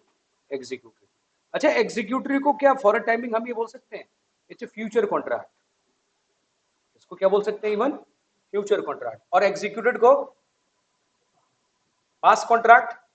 बट जब मैं कंसिडरेशन पढ़ाऊंगा तो वहां पे ध्यान रखना है एग्जीक्यूटेड को प्रेजेंट बोला गया, वो लॉ मेकर ने बोला तो अब हमारे लिए ऑप्शन नहीं है, अदरवाइज एग्जीक्यूटेड पास होना चाहिए, और जो एग्जीक्यूट है उसको क्या बोलना है? वो प्रेजेंट होना चाहिए। बट कोई बात नहीं, इंग्लिश में और यहाँ पे इसलिए क्या होता है? डिफरेंस होता है, क्योंकि जरूरी नहीं है कि लॉ आपको हमेशा जो इंग्लिश में बोला कि वही कंसिडर करना है, क्योंकि वो जनरल इंग्लिश है, ये जनरल इंग्लिश नहीं है, ये एक लैंग्वेज है, तो लैंग्वेज में चीजें आपको क्या होगा? डिफरेंस रहेगा।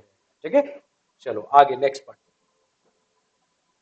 So now we have a next segment and we have a two category, और वो थर्ड पे आता हूं, एंड जो एग्जीक्यूटरी का ही सेगमेंट रखा गया और जिसको हम सेपरेटली लिख रहे हैं, फिर भी क्या नाम है आपका? दैट इज बायलेटरल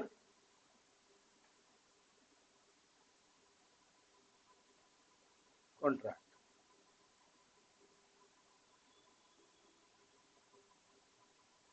बायलेटरल का मतलब है जहां पे एक कॉन्ट्रैक्ट में दोनों ही पार्टी लायबल है क्या करने के लिए? ऑब्लिगेशंस को फुलफिल करने के लिए। दोनों ही पार्टी क्या है दोस्तों? लायबल है क्या करने के लिए? ऑब्लिगेशन को फुलफिल करने के लिए. So this is a contract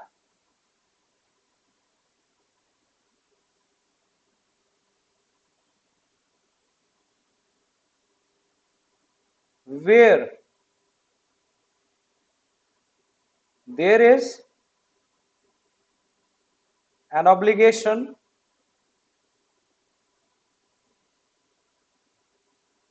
of both the parties in a contract.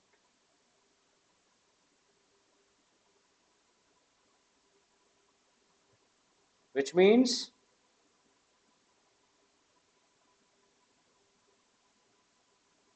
both party liable to perform.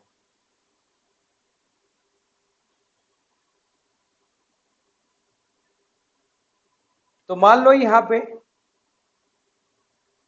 there is a person buyer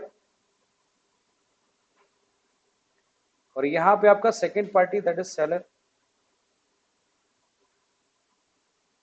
तो दोस्तों यहां से बायर लायबल है अभी क्या करने के लिए, टू मेक दी पेमेंट, और यहां से लायबल है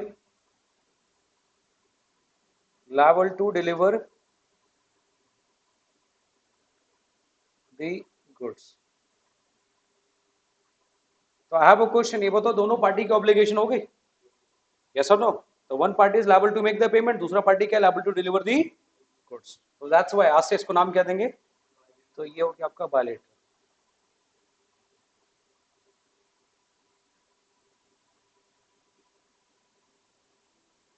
हाँ जी, यूनिट्रल किसको बोला जाएगा अगले point.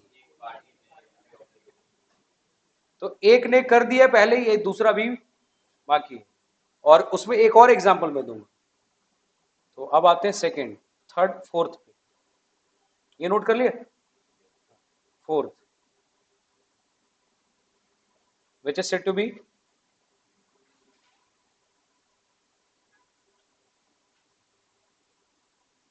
unilateral.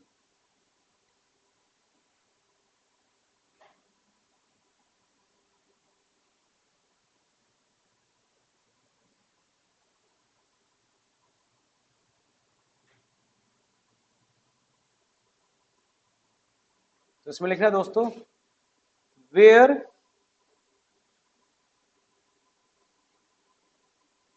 In a contract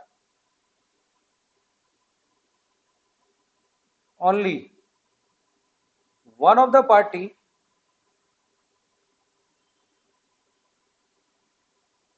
is under obligation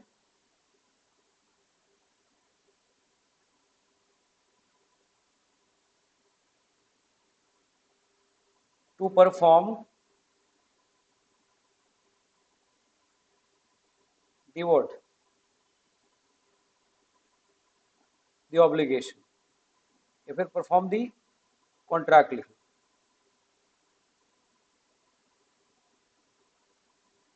that is fulfill the obligation.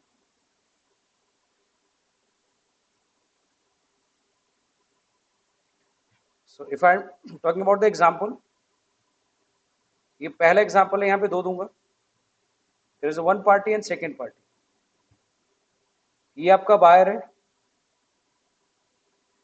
इसने ऑलरेडी क्या कर दिया, पेड द अमाउंट, और यहां से ये सेलर है, goods yet to be delivered.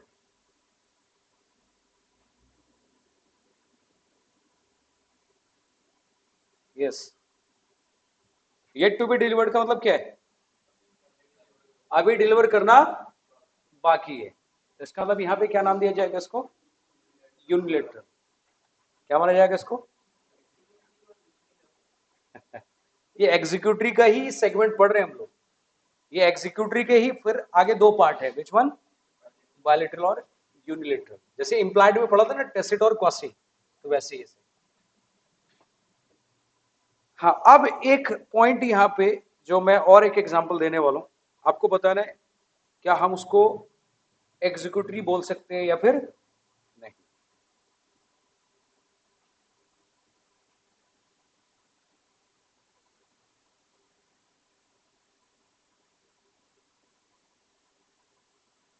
ये आपका फाइंडर ऑफ गुड्स है,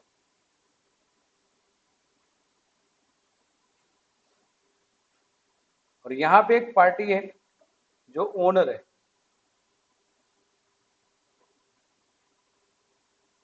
और इस फाइंडर की ड्यूटी है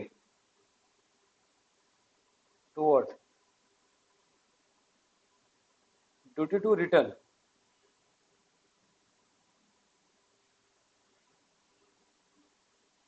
दी गुड्स। किसको? To owner.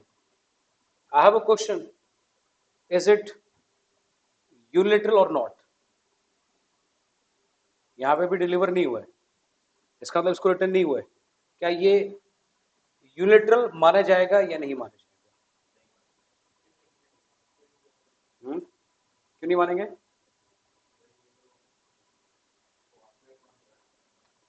हाँ, अब तभी मैंने क्वेश्चन रेस किए।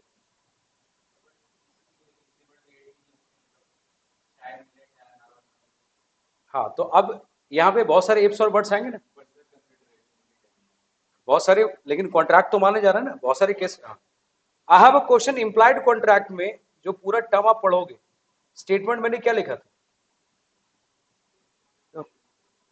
सॉरी,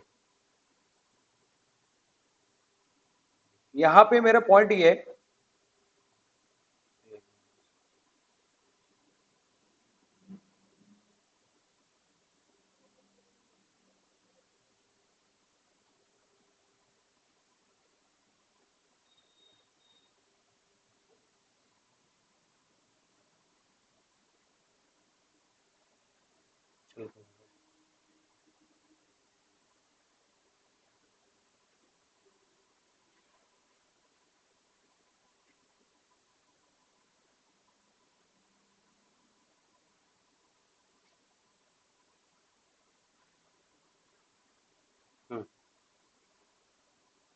सो गाइज जो हम बात कर रहे हैं यहाँ पे, तो you just tell me one thing, obligation of how many number of person.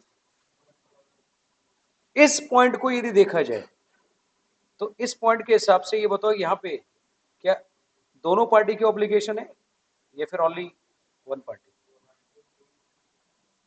Everybody में पॉइंट। तो आप एक बात ध्यान रखना, जिस पर्टिकुलर टाइप्स ऑफ कॉन्ट्रैक्ट को आपने एक बार पढ़ लिया, इसका मतलब ये नहीं कि दूसरा टाइप वहां पे साथ में एसोसिएट नहीं हो सकता। यदि हम एक टाइप पढ़ रहे हैं तो दूसरा टाइप भी वहां पे कहने की क्या हो सकता है, वो कोरिलेट किया जा सकता है। एब्सोल्युटली। जैसे एक बात बताओ, हमने पढ़ा अभी for a time being express contract पढ़ा हमने, ये बताओ एक्सप्रेस कॉन्ट्रैक्ट में यदि दोनों ही पार्टी ने अपने अपने ऑब्लिगेशन फुलफिल नहीं किए तो एक्सप्रेस के साथ वो क्या बन गया? एग्जीक्यूटरी। और एग्जीक्यूटरी के साथ वो क्या बन गया? बायलेटरल, क्योंकि दोनों को ऑब्लिगेशन परफॉर्म करना। एवरीबॉडी में पॉइंट। एक्सप्रेस में एक पार्टी ने ऑब्लिगेशन फुलफिल कर दिया बट दूसरे ने नहीं किया, तो क्या बन गया वो? बिल्कुल। और एक्सप्रेस में दोनों पार्टी ने ऑब्लिगेशन अपने अपने परफॉर्म कर दिया, तो क्या बन गया? एग्जीक्यूटेड आ गया। एवरीबॉडी में पॉइंट। हाँ, तो प्रॉब्लम वो नहीं है, आप यही तो लॉ पढ़ने का तरीका है, क्योंकि एग्जाम में यदि पॉइंट आ गया तो आपको यही सोचना है कि सर ये भी स्टिल यहां पे क्या है कि वो क्वासी कॉन्ट्रैक्ट तो है, लेकिन जब हम बात करते हैं ऑब्लिगेशन की, तो ऑब्लिगेशन के बेसिस पे, परफॉर्मेंस के बेसिस पे देखा जाए तो सिर्फ एक ही पार्टी को परफॉर्म करना है, दूसरे को परफॉर्म नहीं करना। क्या आप ये हमेशा एज्यूम करोगे, हमेशा मान के चलोगे कि दोनों ही पार्टी को ही परफॉर्म करेंगे तभी कॉन्ट्रैक्ट माना जाएगा? Is it possible? Don't you think there can be a situation, there are number of situation जहां पे एक पार्टी भी यदि लायबल है परफॉर्म करने के लिए, तब भी उसको लॉ क्या मानता है? कॉन्ट्रैक्ट मानता है। और जब कॉन्ट्रैक्ट माना तभी तो क्वासी कॉन्ट्रैक्ट बना। यदि ऑब्लिगेशन ही किसी का नहीं होता तो कॉन्ट्रैक्ट बनता कभी? तो इसका मतलब है, don't you think even there is obligation of only one party, दूसरे को ऑब्लिगेशन है ही नहीं, तो लॉ कह रहे हैं वो भी एक कॉन्ट्रैक्ट है बट हम उसको एक नाम देंगे, that is to be quasi. लेकिन बोला सर उस ऑब्लिगेशन के बेसिस पे भी हम कुछ बोल सकते हैं। बोला यस, बोलो उसको क्या नाम देंगे उसको, दैट इज यूनिट। तो ऑब्लिगेशन के बेसिस पे भी उसको क्या नाम देंगे, that is said to be unit. तो इसका मतलब यहां पे भी फाइंडर ऑफ लॉस गुड्स की ड्यूटी है, तो काइंड ऑफ यहां पे हम बोल सकते हैं इट्स यूनिलैटरल कॉन्ट्रैक्ट। लेकिन इसको एक्चुअल में क्या मानेंगे, part of which contract, quasi contract, part of, क्योंकि ये कॉन्ट्रैक्ट किस वजह से हो रहा है दोस्तों, because of operation of law. But फर्क ये है कि यहां पे एक ही पार्टी की ऑब्लिगेशन है, इसलिए वो क्या बन गया, वो यूनिट। समझ में आ गया टर्म, तो ये ध्यान। तो फाइंडर ऑफ लॉस गुड्स की ड्यूटी बन गई, और ड्यूटी बनने की वजह से यूनिटरल बन गया, और दैट्स व्हाई नो डाउट वो किसका पार्ट है, that is operation of law. क्योंकि वो ड्यूटी बना ही किस वजह से, लॉ की वजह से बना। वो ड्यूटी लॉ की वजह से तो बन रहा है। जैसे एक बात बताओ, अब एक और पॉइंट यहां पे मैं लेता हूं। मान लो एक पर्सन ए है और दूसरा बी है, ये दोनों कहीं पे रेंट पे रहते हैं, आपका रेंट, और मान लो रेंट है आपका 20,000 रुपीज, समझना। तो इसका मतलब क्या बोल सकते हैं, इसकी लायबिलिटी कितने कितने अमाउंट की है, दोनों की 10-10, कोई डाउट यहां पे। अब मान लो ये पार्टी, इसको अपने गांव जाना पड़ गया 3 मंथ्स के लिए, 3 महीने के लिए गांव चला गया, तो जो लैंडलॉर्ड आएगा तो क्या सिर्फ 10 लेगा, ये फिर इससे पूरे 20 लेगा। वो कहेगा भाई मुझे क्या पता, वो कहीं भी जाए मुझे 20 दे। तो बताओ इसने तो क्या कर दिया, 20 पे कर दिया, तो 3 महीने में इसने एक्स्ट्रा कितना पे किया, 30 के। तो बताओ जब ये वापस आएगा तो कैसे क्लेम करेगा, नहीं करेगा, है ना। तो मेरा क्वेश्चन है, क्या यहाँ पे दोनों पार्टी की ऑब्लिगेशन हुई है, फिर एक की हुई सर, इट्स ओनली वन, क्योंकि उसको देना है। और ये बताओ यदि नहीं देगा तो क्या उसके खिलाफ सूट फाइल कर सकते इतने अमाउंट के लिए, यस एब्सोल्युटली। तो वहां पे दो टर्म आ गया, because of obligation, because of performance, वो क्या बन गया, unilateral. But at the same point of time वो परफॉर्म क्यों करना पड़ रहा है, बिकॉज ऑफ लॉ, इसलिए वो क्या बन गया, समझ में आया टर्म, क्लियर है यहाँ पे। तो there are number of situation जहां पे आपको देखने के लिए मिलेगा। लेकिन प्लीज एक बात ध्यान रखना, हम सभी लोग पूरे कॉन्ट्रैक्ट एक्ट में सिर्फ कॉन्ट्रैक्ट वर्ड ही पढ़ेंगे, ये सब तो सिर्फ बिगिनिंग है, ये सिर्फ आपको डे टू डे लाइफ में बताने के लिए, ये डे टू डे लाइफ में सिचुएशन को देख के समझने के लिए कि सर उस नेचर कॉन्ट्रैक्ट का नेचर माना क्या जाए। आई होप समझ पा रहे हैं। तो यहां सिर्फ उस पॉइंट को देख के समझना है कि सर वहां पे जो कॉन्ट्रैक्ट हो रहा है वो कौन कौन सा कॉन्ट्रैक्ट वहां कनेक्ट हो सकता है। तो फिर हम वहां सोचेंगे सर ऑब्लिगेशन दोनों की है, तो मतलब वो बायलैटरल हो गया, और दोनों ने अभी ऑब्लिगेशन परफॉर्म नहीं किया, तो मतलब वो साथ में क्या बन गया, दैट इज एग्जीक्यूटरी। सर इसके बाद भी कुछ दिख रहा है, सर उन्होंने एग्रीमेंट किया कॉन्ट्रैक्ट के पेपर रिटर्न में, तो साथ में क्या बन गया, एक्सप्रेस। समझ में आ रहा है। तो देखो एक ही पॉइंट ऑफ टाइम पे नंबर ऑफ टाइप्स दिख रहे नहीं दिख रहे, यस एब्सोल्युटली। पार्टनरशिप पढ़ा है अपने अकाउंट्स में, पार्टनरशिप पढ़ा होगा। तो मेरा क्वेश्चन है, मान लो मैं एक्टिव पार्टनर, मैं फर्म से रिटायर हो जाता हूं, लेकिन बीइंग अ स्लीपिंग अभी भी रहना चाहता हूं। तो ये बताओ एक पर्सन पहले क्या था, और दूसरा फिर अगेन दूसरे पॉइंट ऑफ टाइम पे वही पर्सन क्या बन गया, स्लीपिंग पार्टनर। तो एक पॉइंट ऑफ टाइम पे कॉन्ट्रैक्ट पहले हमने क्या नाम दिया, एक्सप्रेस, और दूसरे पॉइंट ऑफ टाइम पे देखने की वजह से हमें क्या नजर आया, सर वो एग्जीक्यूटर और एग्जीक्यूटिव में देख। तो सोच नजरिया आपको वहां पे डे टू डे लाइफ में ये देख, लेकिन आपको डे टू डे लाइफ में ना ये नहीं सूट नहीं फाइल करना सर मैं एग्जीक्यूटिव कॉन्ट्रैक्ट के लिए सूट फाइल कर रहा हूं, मैं इसके लिए नहीं, आप तो कॉन्ट्रैक्ट के लिए सूट फाइल करोगे बस। क्योंकि हमें सिर्फ किससे मतलब है, ऑब्लिगेशन परफॉर्म करवाने से। तो मैं भी लाभुल हूं ऑब्लिगेशन परफॉर्म करने के लिए, और आप भी लाभुल हो क्या करने के लिए, ऑब्लिगेशन परफॉर्म। क्योंकि हमें डे टू डे लाइफ में मतलब ही सिर्फ किससे होता है, obligation. Now is it clear for everyone, ये ध्यान। लेकिन एग्जाम में आपको जब भी क्वेश्चन आएगा वो सिर्फ स्ट्रेट फॉरवर्ड क्या आएगा, कॉन्ट्रैक्ट से रिलेटेड आएगा, वहां पे आपको एग्जीक्यूटिव और एग्जीक्यूटेड कॉन्ट्रैक्ट देखने की नीड नहीं पड़ेगी। यस, कोई डाउट है तो प्लीज ओपन। देखो हाँ ये जरूर पूछा जा सकता, लेकिन 100% अभी तक तो क्वेश्चन नहीं है। तो फ्यूचर में अगेन एक्सपेक्ट कर सकते हैं कि आपको एक सिचुएशन दिया गया और आपको बोला कि सर ये बताओ ये कॉन्ट्रैक्ट कौन सा है। हाँ लेकिन जो आपका क्वेश्चन है वो पता है किस, वो कहां पूछा जाता है, जो अब इसके बाद कॉन्ट्रैक्ट आएगा वो पूछा जाता है, और वो किस बेसिस पे, वैलिडिटी के बेसिस पे। और वही पूछा जाता है कॉन्ट्रैक्ट बताओ वैलिड होगा या वर्ड, क्योंकि वहां जेन्युइन दिखता है वो, वहां एग्जीक्यूटर और एग्जीक्यूटिव से मतलब ही नहीं, वहां पे कॉन्ट्रैक्ट किससे मतलब है, वॉइड, वॉइडेबल, इलीगल इनसे मतलब है। और एग्जाम में वही पूछा जाता है कि सर ये बताओ जो पार्टी के बीच में कॉन्ट्रैक्ट हुआ, इज इट वैलिड और वॉइड, या फिर वॉइडेबल या फिर इलीगल, वहां पे। आई होप समझ में आ गया। मुझे ये बताओ पहले आज यहाँ पे जो पॉइंट हमने डिस्कस किए क्लियर है, कोई डाउट? तो अब हमारा एक सेगमेंट रह गया जो किसके रिगार्डिंग है, on the base of validity, on the base of validity. And फिर हमारा types of contract next class में खत्म हो जाएगा, और फिर हम लोग आगे मूव करेंगे essential element of contract. It means types खत्म होने के बाद मेन मुद्दे पे आएंगे, विच मींस एसेंशियल एलिमेंट। एक कॉन्ट्रैक्ट के लिए कौन कौन से एलिमेंट को फुलफिल करना जरूरी है, और जब वो एलिमेंट फुलफिल करोगे तभी क्या होगा, हमारे बीच में एक वैलिड कॉन्ट्रैक्ट माना जाएगा। डन, समझ में आ गया? तो there is only one segment जो आज मैं होल्ड कर रहा हूं, और नेक्स्ट में हम लोग 15-20 मिनट में उसको पढ़ेंगे। 30 मिनट्स लग जाए, I don't have any problem. तो आधे घंटे के अंदर अंदर उसको पूरा पढ़ेंगे, क्योंकि वो सबसे इंपॉर्टेंट है, और जो आपका पॉइंट था सबसे ज्यादा, और 100% उसमें से क्वेश्चन आते ही आते हैं। और जो किस बेसिस पे, वैलिडिटी की बेसिस पे। और पूरा इंडियन कॉन्ट्रैक्ट में वैलिड, वॉइड और वॉइडेबल काम आने वाला है, वो पूरे कॉन्ट्रैक्ट में। सिंपल। चलिए, thank you so much all of you, मिलते हैं नेक्स्ट में।